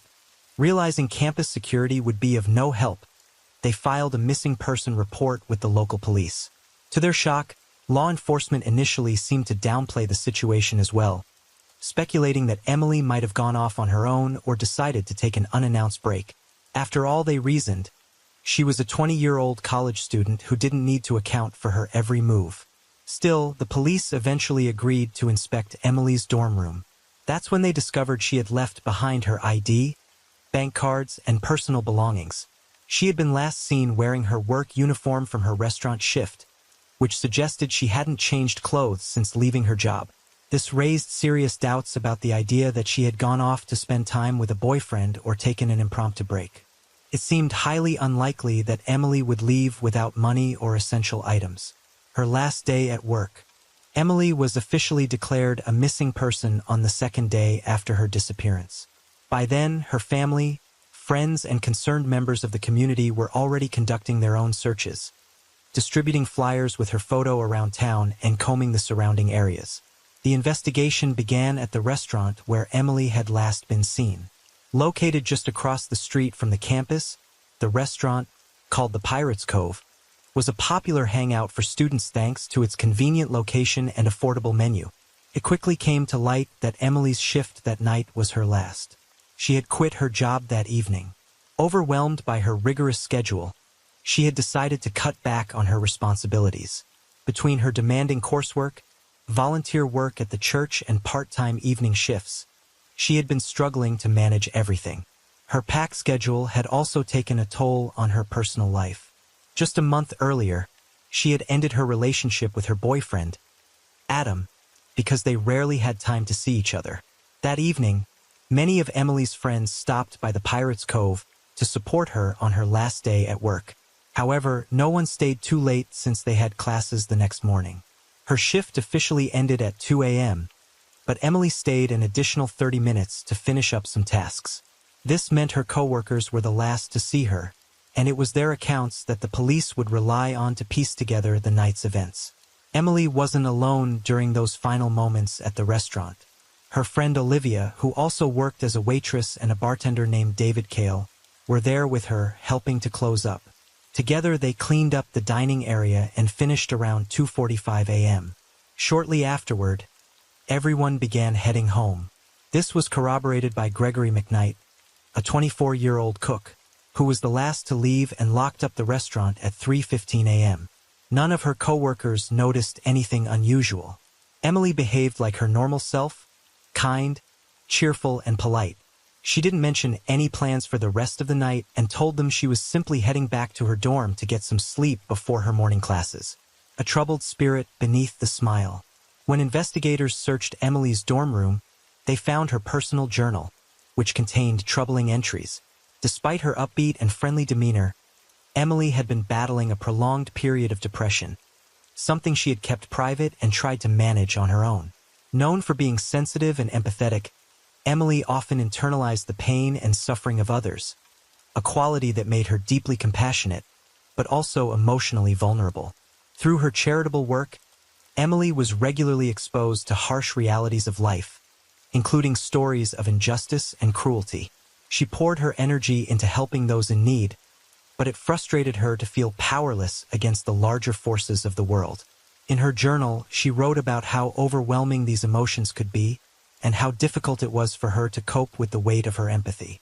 While the journal contained no references to plans of self-harm or taking drastic measures, detectives could not entirely rule out the possibility that Emily might have decided to step away from her life. This theory deeply upset Emily's family and close friends. They strongly refuted the idea, insisting that Emily's faith was a central part of her life and that she would never consider such an act. She was a deeply religious person, and her belief system regarded such actions as an unforgivable sin. Furthermore, Emily had ambitious plans for her future, which she had outlined in her journal. In one entry, she sketched a picture of her dream life: a large home, herself, her future husband, their 5 children, and a dozen dogs. She aspired to build a life centered around love, family, and community, a goal that seemed to motivate her every day. Since Emily had disappeared along with her car, investigators initially considered the possibility of her running away. They theorized that, in light of her struggles with depression, she might have decided to leave town to reflect on her life. Her recent breakup with her boyfriend and resignation from her job could have exacerbated her emotional challenges, making this a plausible explanation for her disappearance. The first person investigators turned their attention to was Emily's ex-boyfriend, Adam, a logical starting point in cases like this. Their relationship had lasted about 1.5 years, but had been tumultuous, with multiple breakups and reconciliations. This time, however, Emily had decided to end things for good, and had made it clear to Adam during what appeared to be a calm and amicable conversation. They agreed to remain friends, but investigators couldn't help but wonder, what if Adam hadn't been able to let her go? Adam willingly came to the police station when contacted. He appeared genuinely distressed and seemed to deeply care about Emily's well-being. He explained that, on the night of Emily's disappearance, he and his roommate had stopped by the Pirates' Cove, but left around midnight. They returned to their dorm, where other students confirmed seeing them. Adam and his roommate reportedly stayed in for the rest of the night, a claim corroborated by 2 other dorm mates. With a solid alibi and no evidence to suggest involvement, Adam was quickly ruled out as a suspect. A workplace romance investigators then turned their focus to Emily's coworkers. During their inquiries, a cook at the Pirates' Cove shared a surprising piece of information. The bartender David Cale was said to have had romantic feelings for Emily, which she had not reciprocated. On the night of Emily's disappearance, Cale and Emily worked the same shift, stayed late to close up, and left the restaurant just 10 minutes apart. Could Cale have waited for her outside and done something to harm her after she rejected him? David was brought in for a second round of questioning. He admitted that he had once asked Emily out, but after she turned him down, he had never pursued the topic again. He maintained that they had a friendly, professional relationship and nothing more. Furthermore, David provided what detectives deemed a rock-solid alibi. After his shift, his father picked him up from the restaurant, and they immediately drove to another state to attend his sister's wedding. The alibi was verified, leaving investigators with no evidence to link him to Emily's disappearance. Once the bartender was ruled out as a suspect, detectives received a new lead from the same cook, Greg McKnight. He hinted that another cook, Dave Yoakum, also had an unusual interest in Emily. Dave was known to struggle with interactions with women. He was awkward, rude, and prone to losing his temper when rejected. Other waitresses confirmed this behavior, sharing that Dave had made clumsy advances toward them as well. When his attempts were rebuffed, he often responded with sharp remarks and displayed a generally disrespectful attitude. Furthermore, just 4 days after Emily's disappearance, Yoakum was fired from the restaurant following a heated argument, which investigators found highly suspicious. On the night Emily vanished, Yoakum was off work and had not been seen at the restaurant. However, detectives needed to interview him and verify his whereabouts. When questioned, Dave expressed genuine surprise at being considered a suspect in the case. He provided a solid alibi, explaining that he had attended a concert by a well-known rock band in a nearby city that night, accompanied by friends who confirmed his story. A dead end. With every suspect cleared and no new evidence emerging, the investigation ground to a halt. Emily's family and friends held on to hope, praying she would return home safely. However, experienced detectives feared the worst, suspecting she was no longer alive. An unexpected twist. Let's rewind to about a month before Emily's disappearance, to an event that initially seemed unrelated to her case. On October 1, 2000, a minor car accident occurred on the outskirts of Harrison, a small town in Vinton County, Ohio. A man named Ronaldo Hopkins was driving home when an old Buick swerved into his lane, causing a collision. Hopkins got out of his car to assess the damage and noticed a firearm inside the other vehicle's trunk, which had popped open from the impact. Alarmed, he immediately called the police to report the incident. Although the other driver was fined for the accident and the gun was confiscated, authorities allowed him to leave. More than 2 months later, on December 9, 2000, that same driver was charged with involvement in a theft. According to the case documents, he resided in a remote trailer park, so 2 officers were dispatched to deliver a court summons requiring his appearance for questioning. When officers arrived at the trailer, they found it in an isolated area, far removed from the other residences in the park. The property appeared abandoned, with 2 rusted, damaged vehicles parked out front that seemed unlikely to ever run again. However, behind the trailer, the officers discovered something that didn't match the scene: a dark green Subaru Outback. After running the vehicle's plates through their database, they confirmed it was Emily Murray's car, listed as missing along with its owner. Information about the discovery of Emily's car was immediately relayed to the Gambier Division, investigating her case, along with the name of the person living at the property where the vehicle was found. That individual was Gregory McKnight, the same cook from the restaurant where Emily had worked. McKnight had previously attempted to shift suspicion onto his coworkers, managing to avoid close scrutiny himself. A search warrant for McKnight's trailer was secured in record time, and a police team was dispatched to the location. The door lock was broken and 2 officers entered to begin their search. Almost immediately, they were overwhelmed by the sickening smell of decomposition. Following the odor to the back of the trailer, they found its source, a young woman's body wrapped in a carpet. From the start, there was little doubt that the remains belonged to Emily, and forensic testing soon confirmed it. The cause of death was a gunshot wound to the head. The bullet had been fired at close range, with the weapon pressed against the right side of her skull. Spent shell casings and a significant amount of blood were found at the scene, indicating that the crime had been committed inside the trailer. Detectives now turned their attention to arresting and questioning their primary suspect, McKnight, in custody. Gregory McKnight was taken into custody later that day, initially on charges unrelated to Emily's death, specifically his alleged involvement in an armed robbery. However, when he was informed about the discovery in his trailer, he went silent, refusing to answer questions and immediately requesting a lawyer. While there was no direct evidence linking him to Emily's death at that moment, police held him in custody pending further investigation. The body in the well.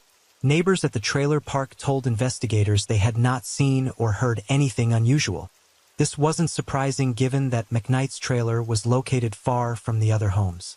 The property itself was in a state of disrepair, littered with trash and surrounded by rusted, dilapidated vehicles. Detectives conducted a thorough search of the area, hoping to uncover additional evidence. It didn't take long for them to stumble upon a small, overgrown well, hidden under a sheet of metal weighed down by a fallen tree. The well was drained, and at the bottom, investigators discovered a human skeleton which appeared to belong to a male. Nearby, several additional bone fragments were found scattered across the property. Forensic analysis confirmed that all the remains belonged to a single individual, whose identity was still unknown. However, police soon connected the discovery to a missing person case from 6 months earlier. A 20-year-old student named Glenn Julius, a friend of McKnight, had vanished without a trace. Glenn's girlfriend had reported that the last time she saw him, he had been planning to attend a party with McKnight. When the search for Glenn Julius began, Gregory McKnight quickly became the primary suspect. However, McKnight claimed that he and Glenn had an argument at the gathering, and Glenn left with some new acquaintances in his car. After that, no one saw him again. Investigators found no evidence to support McKnight's story, but they also lacked concrete proof to implicate him in the disappearance, so he was released. Glenn's girlfriend later identified fragments of his clothing and belts recovered from the well. His family provided dental records, which confirmed that the remains belonged to Glenn. Additionally, several of his personal items were discovered inside McKnight's trailer. Further investigation revealed that McKnight had illegally sold Glenn's car shortly after his disappearance. The vehicle was sold to associates, who were also implicated in an armed robbery case. The car had been hastily repainted, and its license plates replaced with fake ones. After one of McKnight's accomplices was arrested, authorities located the car. In the trunk, they found significant traces of cleaned-up blood that, upon forensic testing, were confirmed to belong to Glenn. This suggested that Glenn, either wounded or already deceased, had been transported in the trunk.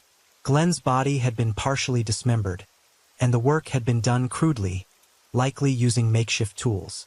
Deep scratches on the bones resembled marks left by a saw. Inside McKnight's trailer, investigators found a shovel, an axe, and several other tools, all of which were taken for forensic examination. It was conclusively determined that the axe had been used during the dismemberment, though other tools left unidentifiable marks. Who was Gregory McKnight? Gregory McKnight was born on November 12, 1976, in an underprivileged suburb of Columbus, Ohio. He grew up without a father, in a large, struggling family where everyone had to fend for themselves. McKnight started stealing as a young boy, first catching the attention of law enforcement at age 14. By the time he was 15, he had committed his first fatal crime during a botched robbery.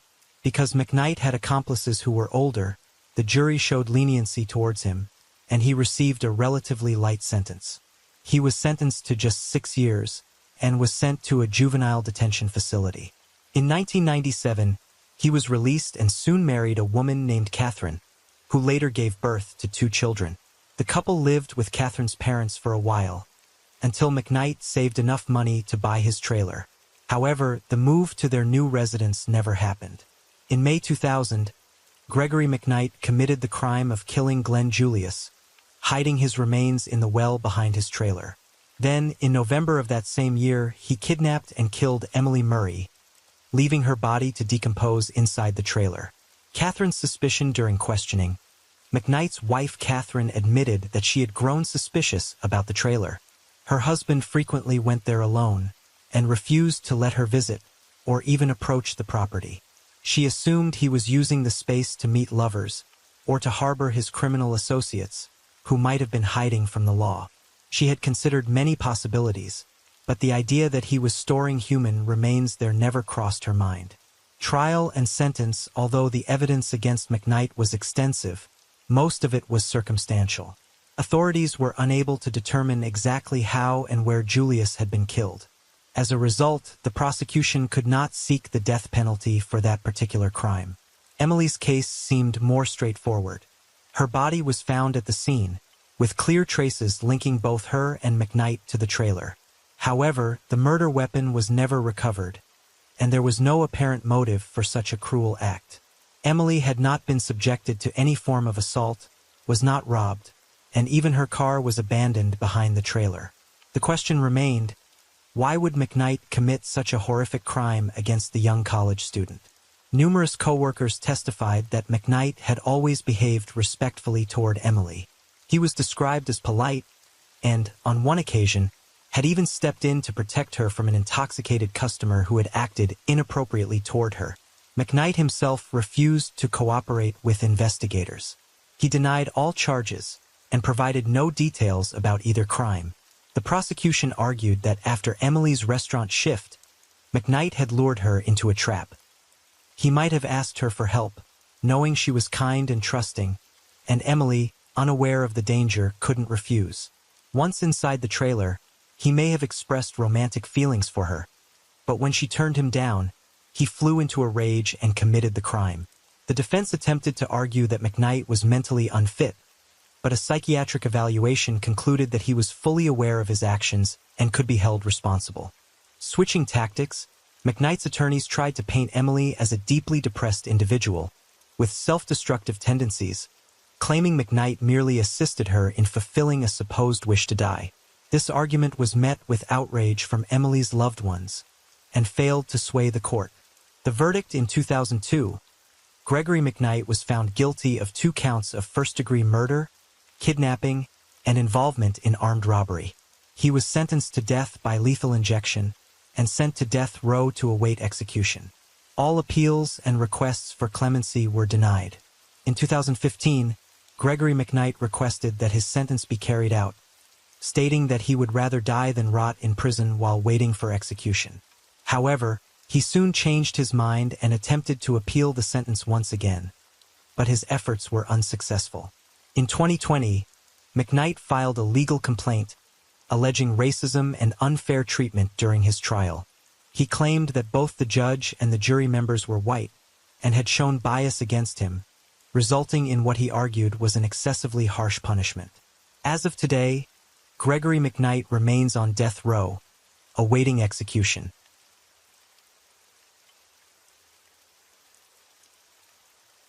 Story 5. A love triangle is a tangled web of forbidden emotions and volatile relationships. Such situations often bring emotional turmoil and intense conflict, sometimes escalating to threats against the physical and mental well-being of those involved. Even more chilling is when one person is unaware they've been caught in this web until it's too late. The story of Henry Stenge unfolds like a gripping detective thriller, where passion, deceit, a double life, and struggles with dependency intersect.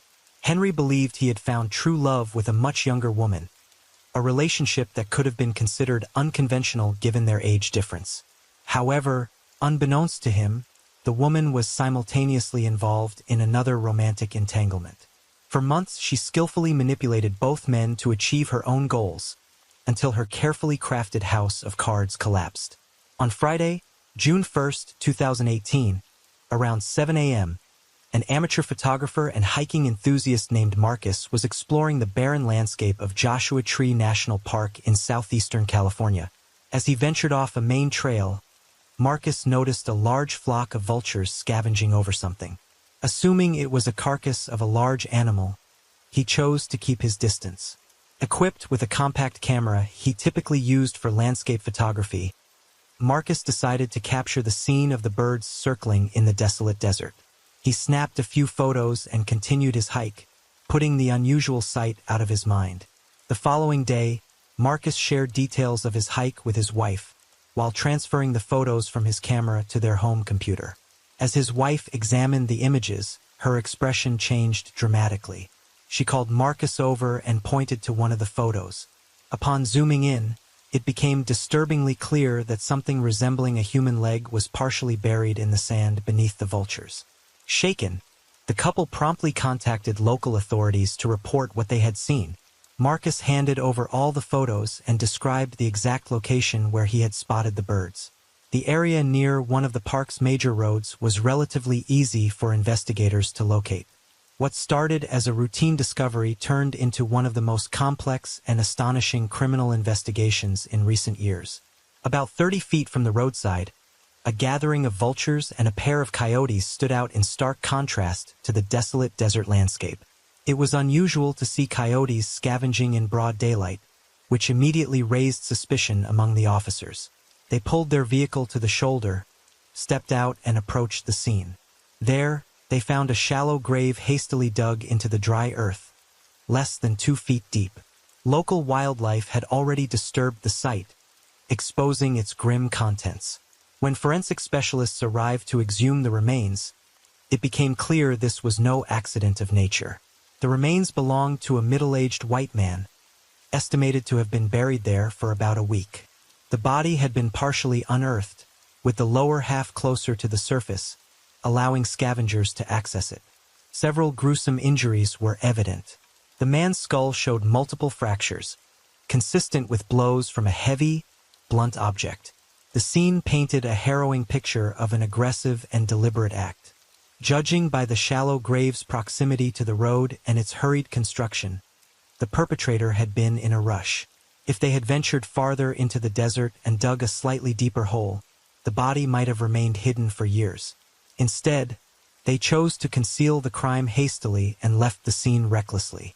Forensic analysis indicated that the crime likely occurred elsewhere. The grave contained minimal traces of blood, despite the extensive injuries, suggesting the body was transported post-mortem. This deduction pointed investigators toward the troubling conclusion that the crime was carefully premeditated, at least in part. However, despite the perpetrator's apparent haste, they had left no obvious clues or evidence for investigators to follow. The medical examiner determined the cause of death to be severe blunt force trauma to the head. The force of the blows suggested a deeply personal motive, with the attacker displaying overwhelming aggression. Investigators speculated that the crime stemmed from hatred or a personal vendetta, but the victim's identity and the story behind his death remained a mystery. Despite the body's condition, degraded by decomposition and scavenging wildlife, investigators managed to recover several fingerprints from the remains. When the prints were run through a criminal database, they yielded no matches. This lack of prior records suggested the victim had never been in legal trouble before. However, when the prints were uploaded to the Department of Motor Vehicles database, investigators were able to identify the victim. The remains belonged to Henry Stenge, a 54-year-old resident of Marietta, a suburban city in Riverside County, California. Henry's home was about 90 miles from where his body was discovered. Investigators immediately headed to his residence, hoping to uncover answers about how and why his life had ended so tragically in the remote wilderness of Joshua Tree. Henry Stenge lived alone in a home that reflected his solitary lifestyle, a cluttered, unkempt bachelor pad. Personal belongings were scattered throughout the house, and empty pizza boxes and takeout containers littered countertops. The place lacked the warmth of a lived-in home but showed no signs of forced entry, theft, or a struggle. It was clear that whatever had happened to Henry had occurred somewhere else. The most unsettling discovery awaited investigators in the garage attached to the house. This space, likely the scene of the crime, told a gruesome story. Dried blood spatter covered the walls, tools and storage boxes Henry had kept there. On the floor was a large, congealed pool of blood, partially smeared as though someone had attempted to clean it but quickly abandoned the effort. In the corner of the garage lay a pile of blood-soaked rags, heavily doused with bleach, evidenced by the empty bottle discarded nearby. Near the door leading into the house, investigators found what appeared to be the weapon used in the crime, a heavy dumbbell stained with dried blood. Overhead, dangling wires suggested that a surveillance camera had been forcibly removed. Further inspection of the house revealed additional cameras, one in the living room and another in the hallway, also torn from their mounts. Whoever had committed this brutal act had knowledge of the camera placements and had taken them to eliminate any potential evidence. Unfortunately, the perpetrator left behind little for investigators to work with. There were no foreign fingerprints, No shoe prints and no blood or DNA from anyone other than Henry. The scene seemed meticulously sanitized, leaving detectives with more questions than answers. Henry had no known legal troubles. He was divorced, lived alone, and had no apparent enemies. Neighbors described him as a quiet and friendly man, someone who mostly kept to himself but was always polite. Yet the sheer ferocity of the crime raised questions. Who would commit such a savage act? Was it someone from Henry's past, or did it have to do with his unusual hobbies? Most troubling of all, why had no one reported him missing sooner? Henry grew up in a close-knit family, one that valued respect and strong connections. His mother and two younger sisters lived with their families in a nearby town. The family frequently stayed in touch, sharing regular phone calls and occasional visits. However, in recent months, Henry had become more withdrawn, speaking less with his loved ones and keeping details about his life to himself. His family worried about him but tried not to overreact. When he failed to contact them for a week, they grew increasingly concerned but decided to wait before raising an alarm. The news of Henry's violent death was devastating for his mother and sisters. Shocked and heartbroken, they immediately cooperated with investigators, offering any information they could in the hopes it would help solve the case. Henry Steng was once a vibrant and athletic man. He loved outdoor adventures, hiking, traveling, and spending time in nature. A talented guitarist and an avid motorsports enthusiast, Henry cherished his motorcycle, a prized possession that had carried him across multiple states. But in the spring of 2014, everything changed. One day, as Henry prepared to set off on a ride, his motorcycle was struck by a pickup truck driven by an intoxicated driver. The collision was devastating. The driver dragged Henry nearly 300 feet before finally stopping. Miraculously, Henry survived, but his injuries were life-altering. The crash left Henry with severe damage to his legs, requiring multiple major surgeries. He endured months of grueling rehabilitation to regain the ability to walk. However, the physical pain persisted and over-the-counter medication offered no relief. Doctors prescribed powerful painkillers to manage his condition, but the medication quickly led to dependency, which spiraled into a debilitating addiction. At the time of the accident, Henry had been married for over a decade, and he and his wife were raising two children together. His wife initially supported him, as he struggled with recovery and his growing dependency on medication. However, the strain proved too much. By 2016, she filed for divorce, taking their children and moving to a nearby town to be closer to her family. Despite the separation, she maintained cordial relations with Henry, allowing him to stay involved in their children's lives. After the accident, Henry's physical limitations forced him to abandon many of his previous hobbies. Instead, he turned his attention to his love for technology and electronics.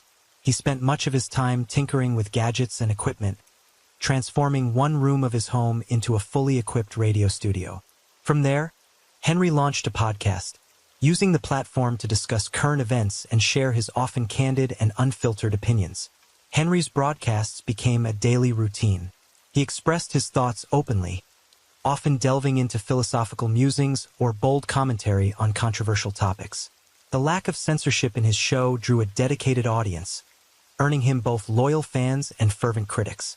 Some listeners, particularly those who disagreed with his views, began to provoke him intentionally, goading him into emotional outbursts. Clips of these tirades were recorded and shared on social media, often taken out of context to paint Henry in a negative light.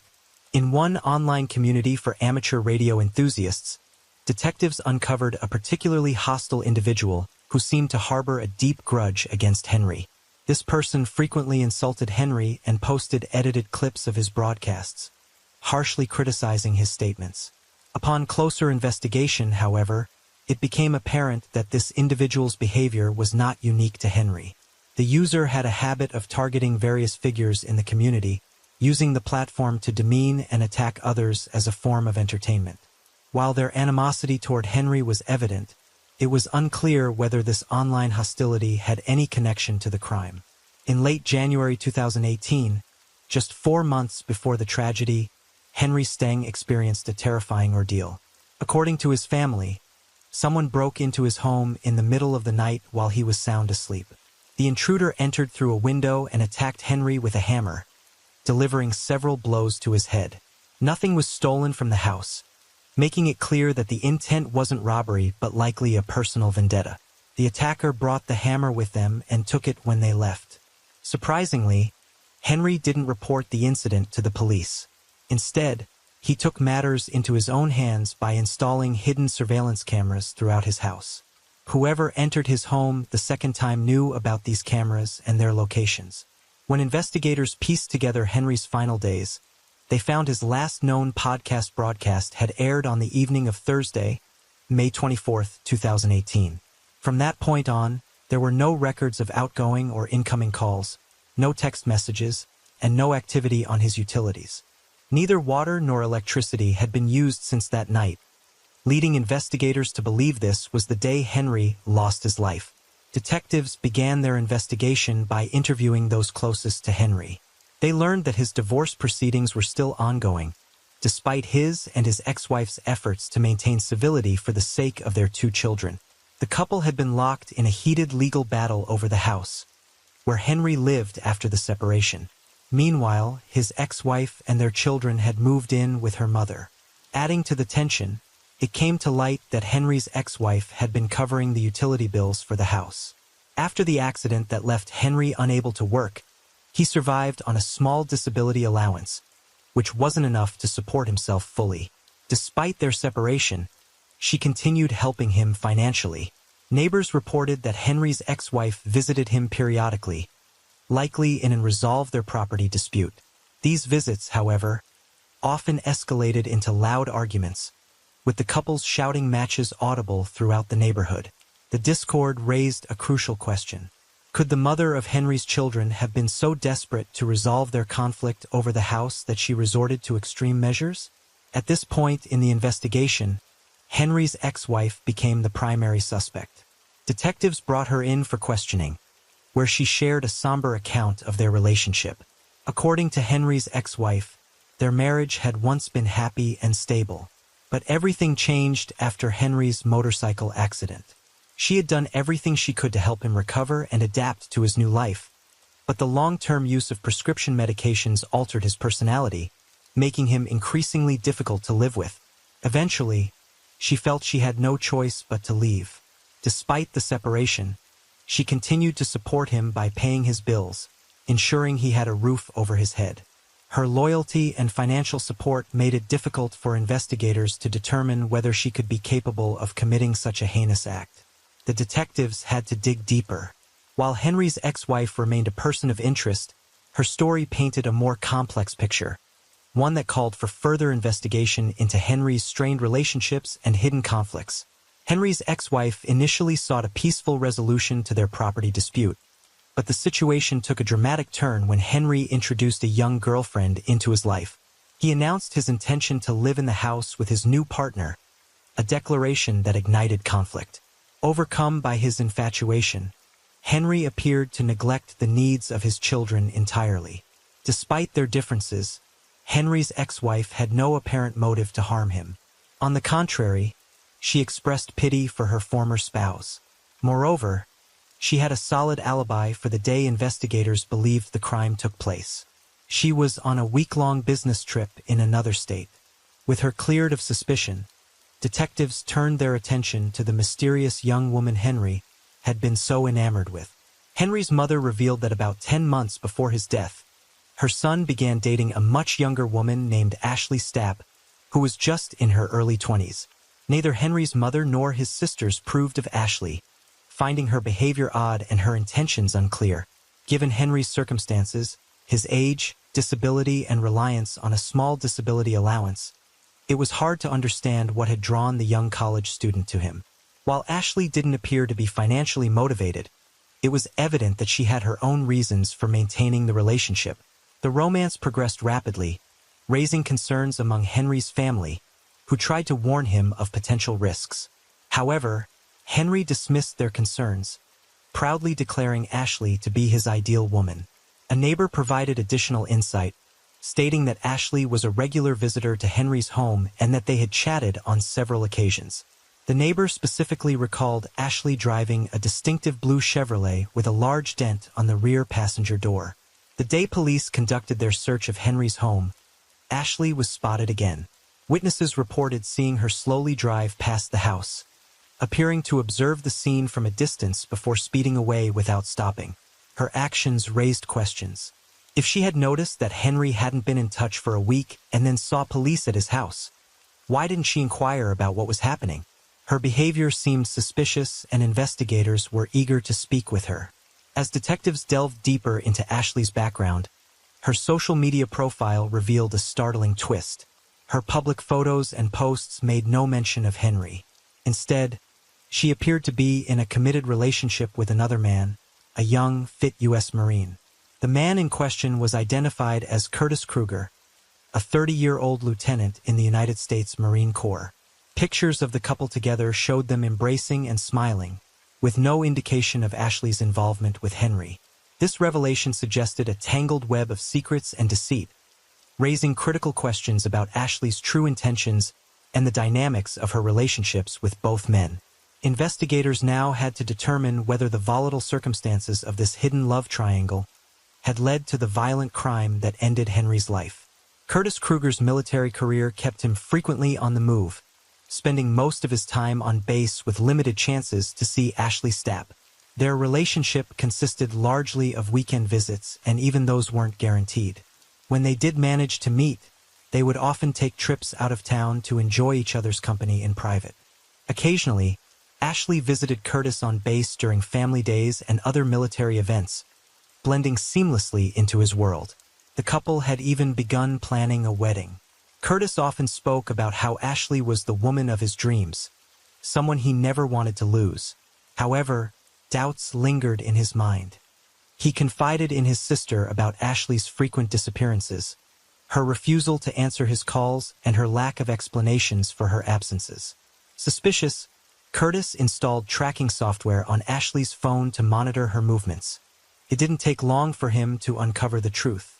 Curtis confronted Ashley at a gas station near Henry Stenge's home. Under pressure, she admitted where she had been spending her time and even gave Curtis the address. However, she denied being unfaithful, instead revealing a troubling secret. Ashley claimed that a hip injury she had sustained years earlier had led to a dependency on powerful painkillers.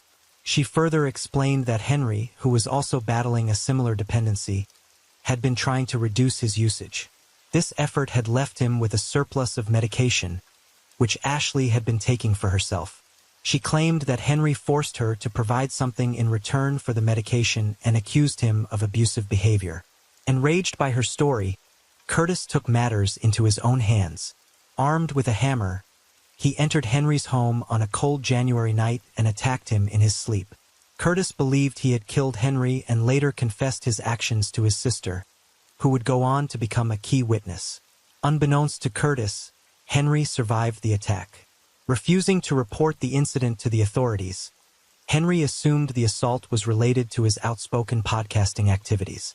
He had no idea his girlfriend and her double life were at the center of the attack. With Curtis and Ashley as prime suspects, detectives faced a challenge. They lacked sufficient evidence to make an arrest, and both suspects could have invoked their right to remain silent and requested legal counsel, potentially stalling the investigation. To overcome this, the police devised a clever plan to catch the pair off guard, a trap that would ultimately expose the truth. First, the authorities obtained a court order to monitor Curtis and Ashley's phone conversations.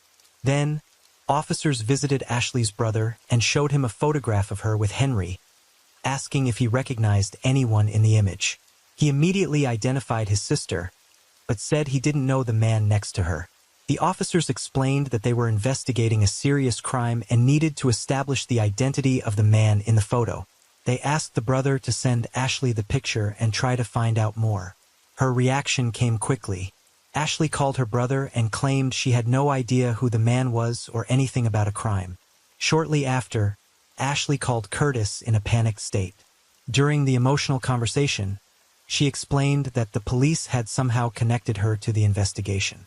The two suspects expressed confusion over how this had happened, confident that they had covered their tracks by removing the cameras and hiding the body in the desert. While they avoided using explicit language about the crime, their discussion included specific details that only someone involved in the events would know. Both Curtis and Ashley were arrested the same day and taken to the station separately for questioning. Curtis immediately refused to speak and requested a lawyer. Ashley, however, was confronted with the recording of her conversation with Curtis. Realizing there was no way to deny her involvement, she began making a confession.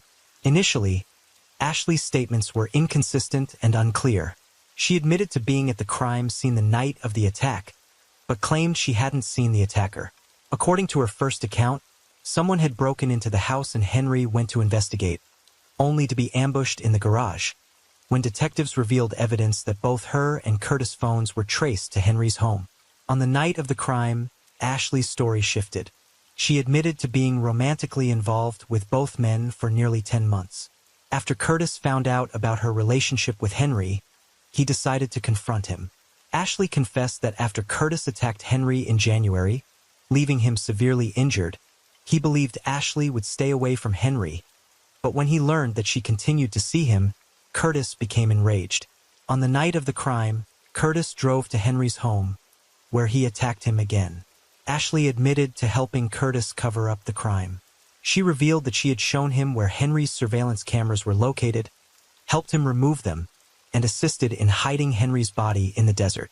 Finally, Ashley disclosed the location of the hammer Curtis had used in the first attack in January. This weapon, when recovered, still had traces of Henry's blood and Curtis' fingerprints, serving as critical evidence in the case. The trial of Curtis Kruger and Ashley Stapp began in August 2020. Curtis continued to deny any wrongdoing, claiming that he was defending the honor of his fiancée. His attorney argued that Ashley was the true instigator, leading a double life and manipulating both men for her own benefit. The defense also highlighted that after the brutal crime, Ashley had taken all of Henry's medications from his home for her personal use. In September 2020, Curtis was found guilty of assaulting Henry and second-degree murder and evidence tampering. He was sentenced to 18 years in prison, with eligibility for parole no earlier than 2031. Ashley accepted a plea deal, admitting to charges of evidence tampering and obstruction of justice. She was sentenced to 9 months in jail, 2 years of probation, and was required to attend treatment for her dependency issues.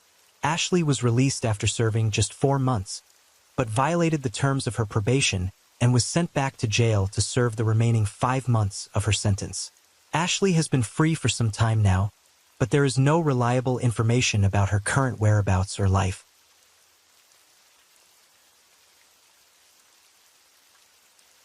Story 6. Why do some young women choose much older men as their husbands? The story of Rosanna Galliano was not unique. A young college student fell in love with a man who was the same age as her father and married him. However, the tragic end of this union shocked all of Argentina and became one of the most discussed topics in the media. Who was Rosanna Galliano? Rosanna Edith Rodriguez Galliano was born on November 24, 1978, in a suburb of Buenos Aires.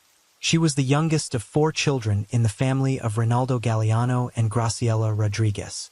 Rosanna grew up alongside her older brothers, Oscar and Gustavo, as well as her sister Monica.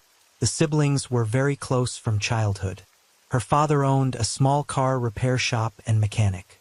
Her mother had once worked as a teacher at a local high school, but after having children, she decided to leave her teaching career and dedicate herself to raising her kids and managing the household. Everyone who knew Rosanna personally described her as a cheerful, lively, and very sociable young woman. She had many friends at school, was actively involved in dance, and had a talent for drawing. She dreamed of becoming an artist or an interior designer one day. She was determined to pursue her goals and, after graduation, enrolled at the National University of the Arts in Argentina. It's likely that she would have achieved everything she set her mind to, if not for the arrival of Jose Ares in her life. In 2001, a man named Jose Jacinto Ares came to Ronaldo Galliano's workshop with his vintage car, which had a rather complicated issue. The experienced mechanic agreed to take on the job. While discussing the details and cost of the repair, Rosanna stopped by her father's workshop to drop off lunch that her mother had prepared. Rosanna, with her youthful beauty, large eyes, and radiant smile, immediately caught Eris's attention. The man began visiting the workshop daily, supposedly to check on the progress of the repair and monitor the work. He always came during lunchtime, hoping to see Rosanna again. Now, it's important to provide a little background on Jose Eris and his dark past. He was born on November 28, 1948, in the Famaglia department in the northwestern part of the Argentine province of Tucumán, to Jacinto Pedro Eris and Elsa Dorothea Aguilar. He had Italian roots on his side and Greek roots on his mother's. Much of his childhood and youth was spent in Naples and on the Greek island of Crete. Some sources suggest that Jose Eris's father had close ties to organized crime and amassed a considerable fortune through illegal activities. In the mid-1980s, Jacinto mysteriously died under circumstances that pointed to a targeted attack, possibly orchestrated by someone with an agenda. At the time of his father's death, Jose was serving a prison sentence for smuggling illegal substances. Until 1996, Jose and his mother lived in the United States, but he violated immigration laws and was facing deportation. His mother, Elsa, however, gained U.S. citizenship, bought a home in Boston, and remained there with her sister. Jose had been married twice before, but kept no contact with his former wives or the children from those marriages. He didn't like talking about his past, keeping his marriages, criminal record, questionable family history, and the mystery surrounding his father's death hidden from others.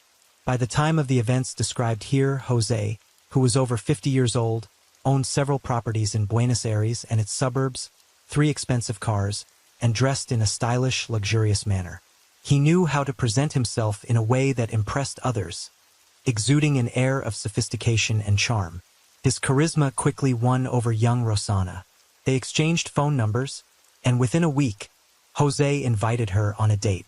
Their relationship developed so rapidly that Rosanna didn't fully realize how deeply she had fallen for a man who could easily have been her father. The couple began seeing each other secretly, and at first, Rosanna's parents had no idea. She confided in her older sister Monica, who immediately expressed concern, but promised to keep it from their parents for the time being.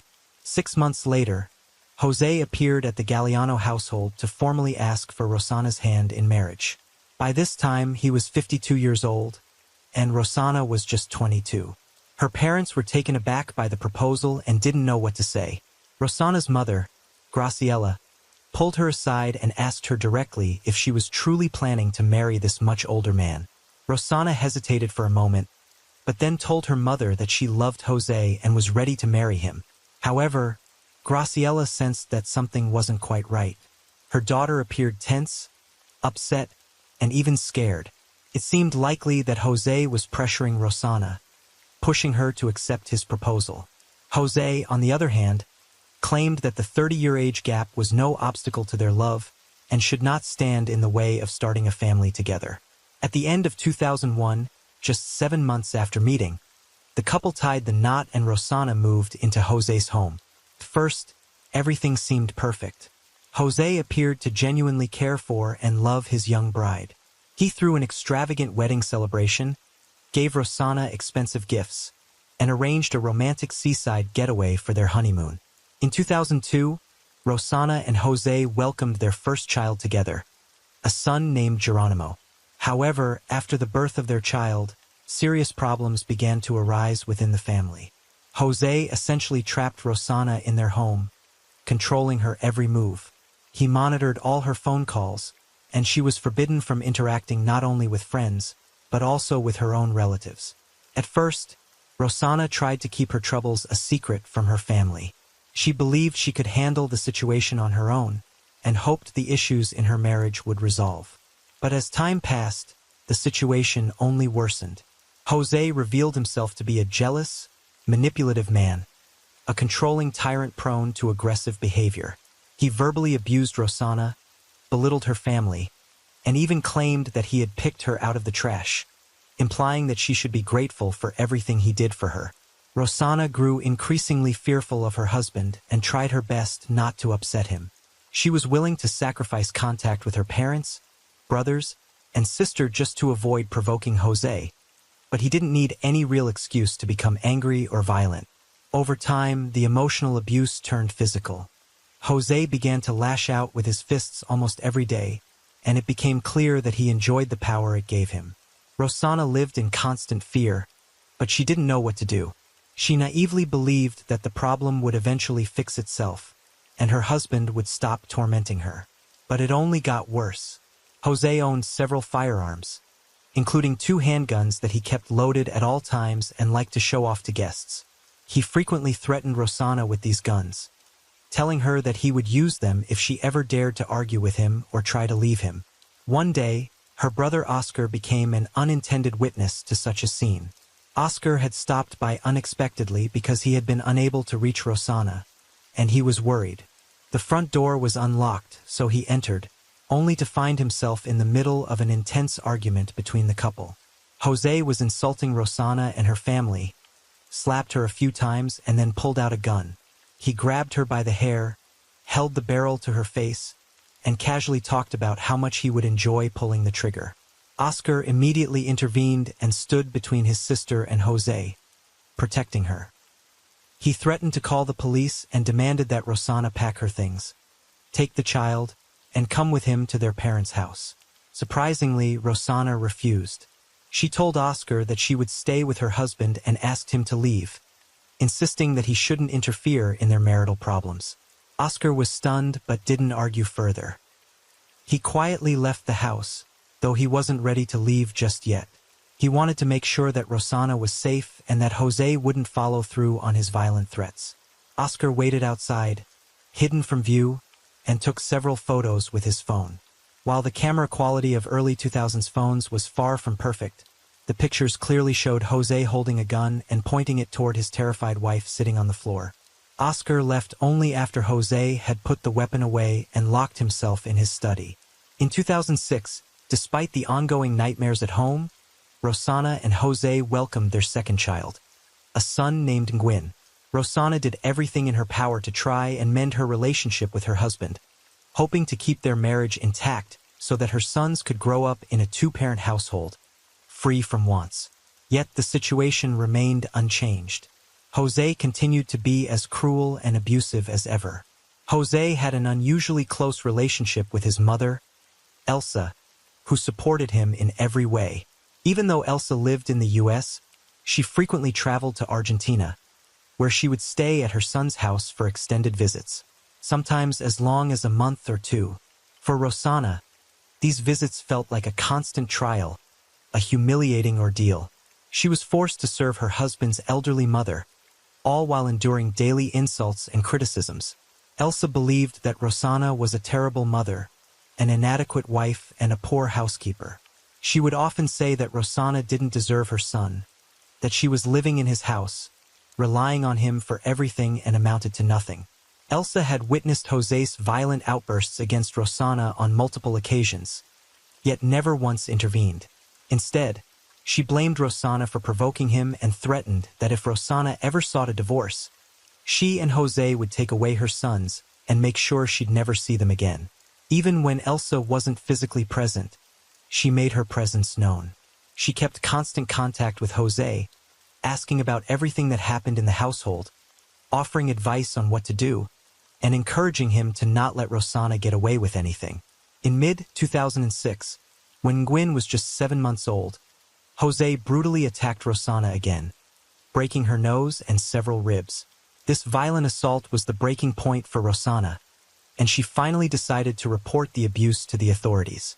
She filed a formal complaint of domestic violence and requested a forensic examination, which documented multiple bruises and injuries at various stages of healing, indicating a history of systematic physical abuse.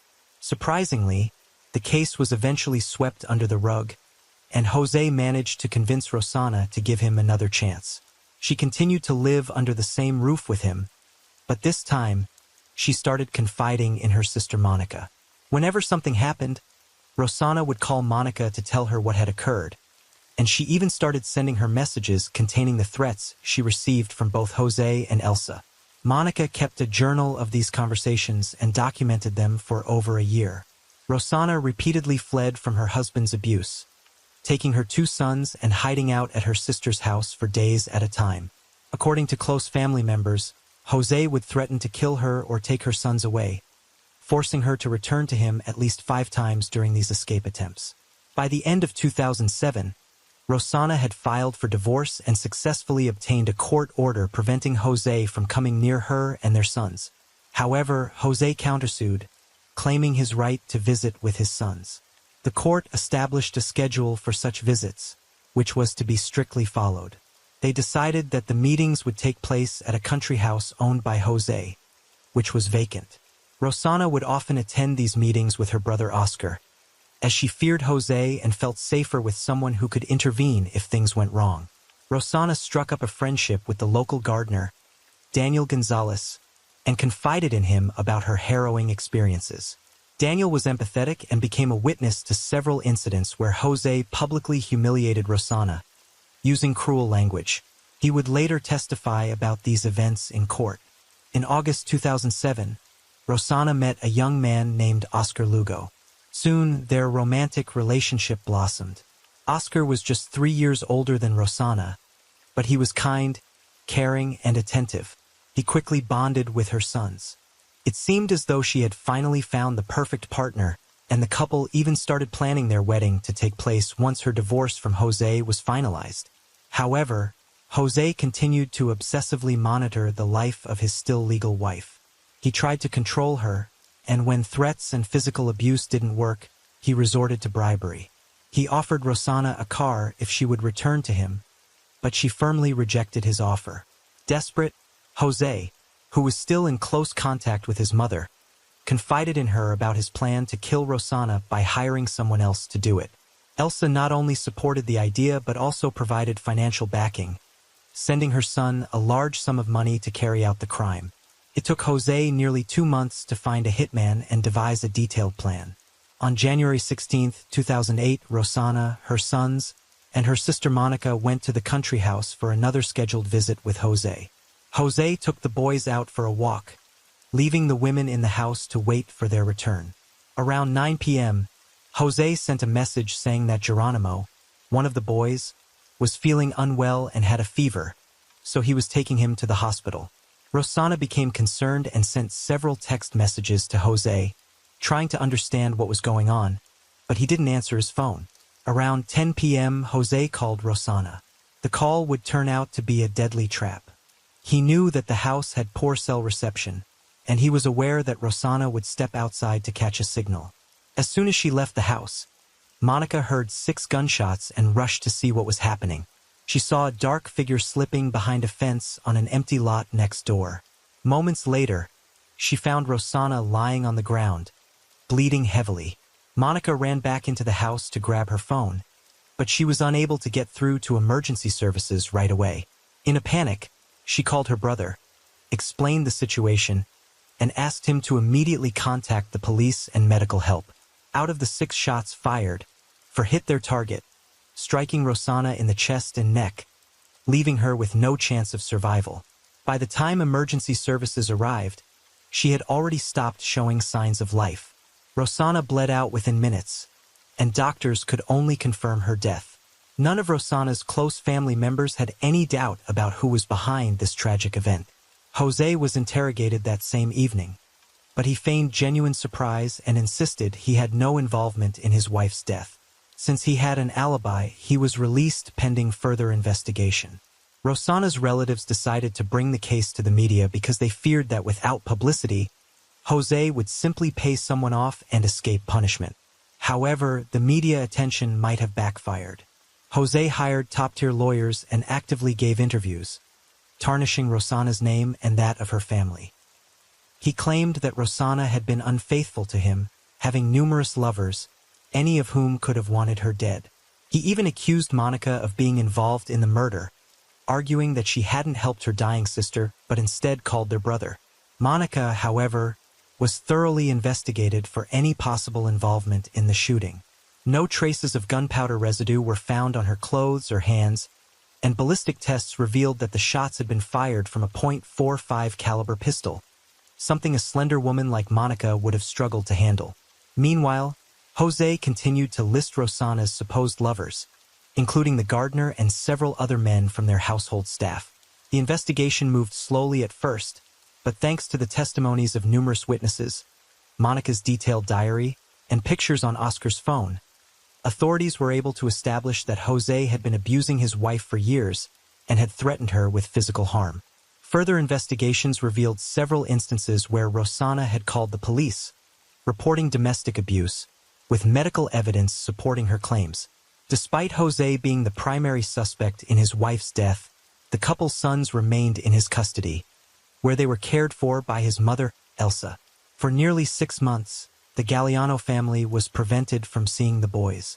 It wasn't until the fall of 2008 that Graciela and Monica were granted visitation rights, though they were denied custody. Oscar, who had photos on his phone showing Jose aiming a gun at his sister, began receiving anonymous threats, and he was placed under a witness protection program.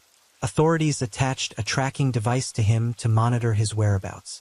A few months later, this device saved his life when he was kidnapped by 2 unknown assailants, severely beaten, and left to die in a remote area outside the city.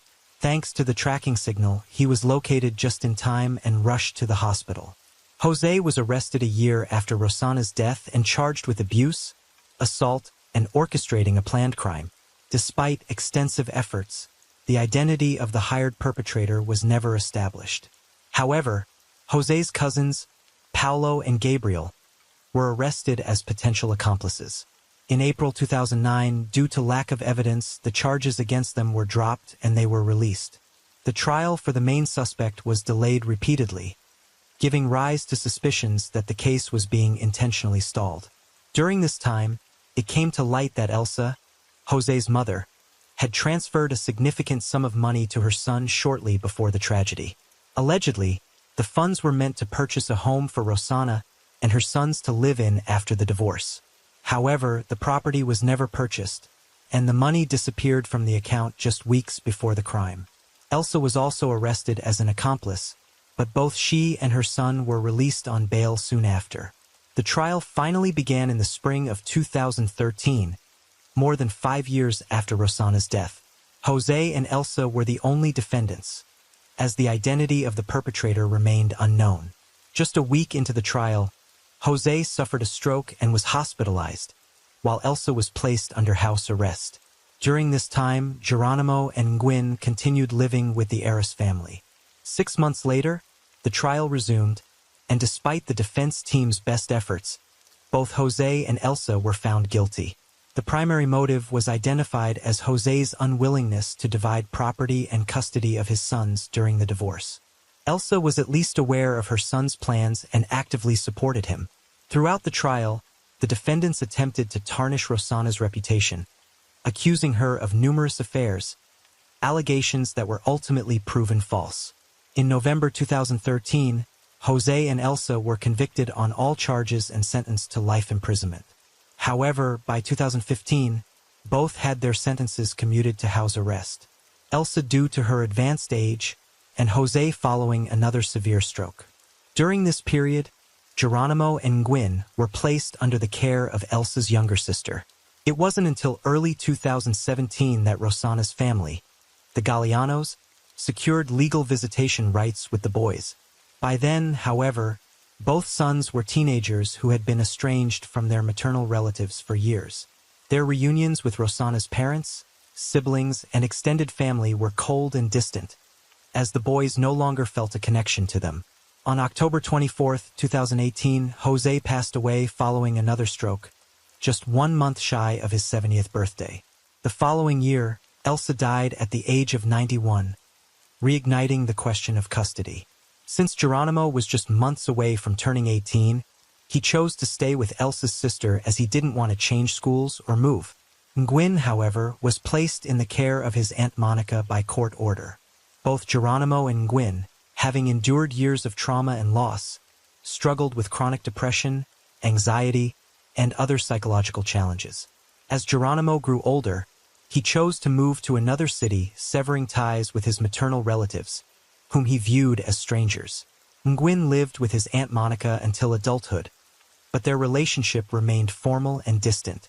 After finishing high school, he moved into a college dormitory and distanced himself from Monica and other relatives on his mother's side.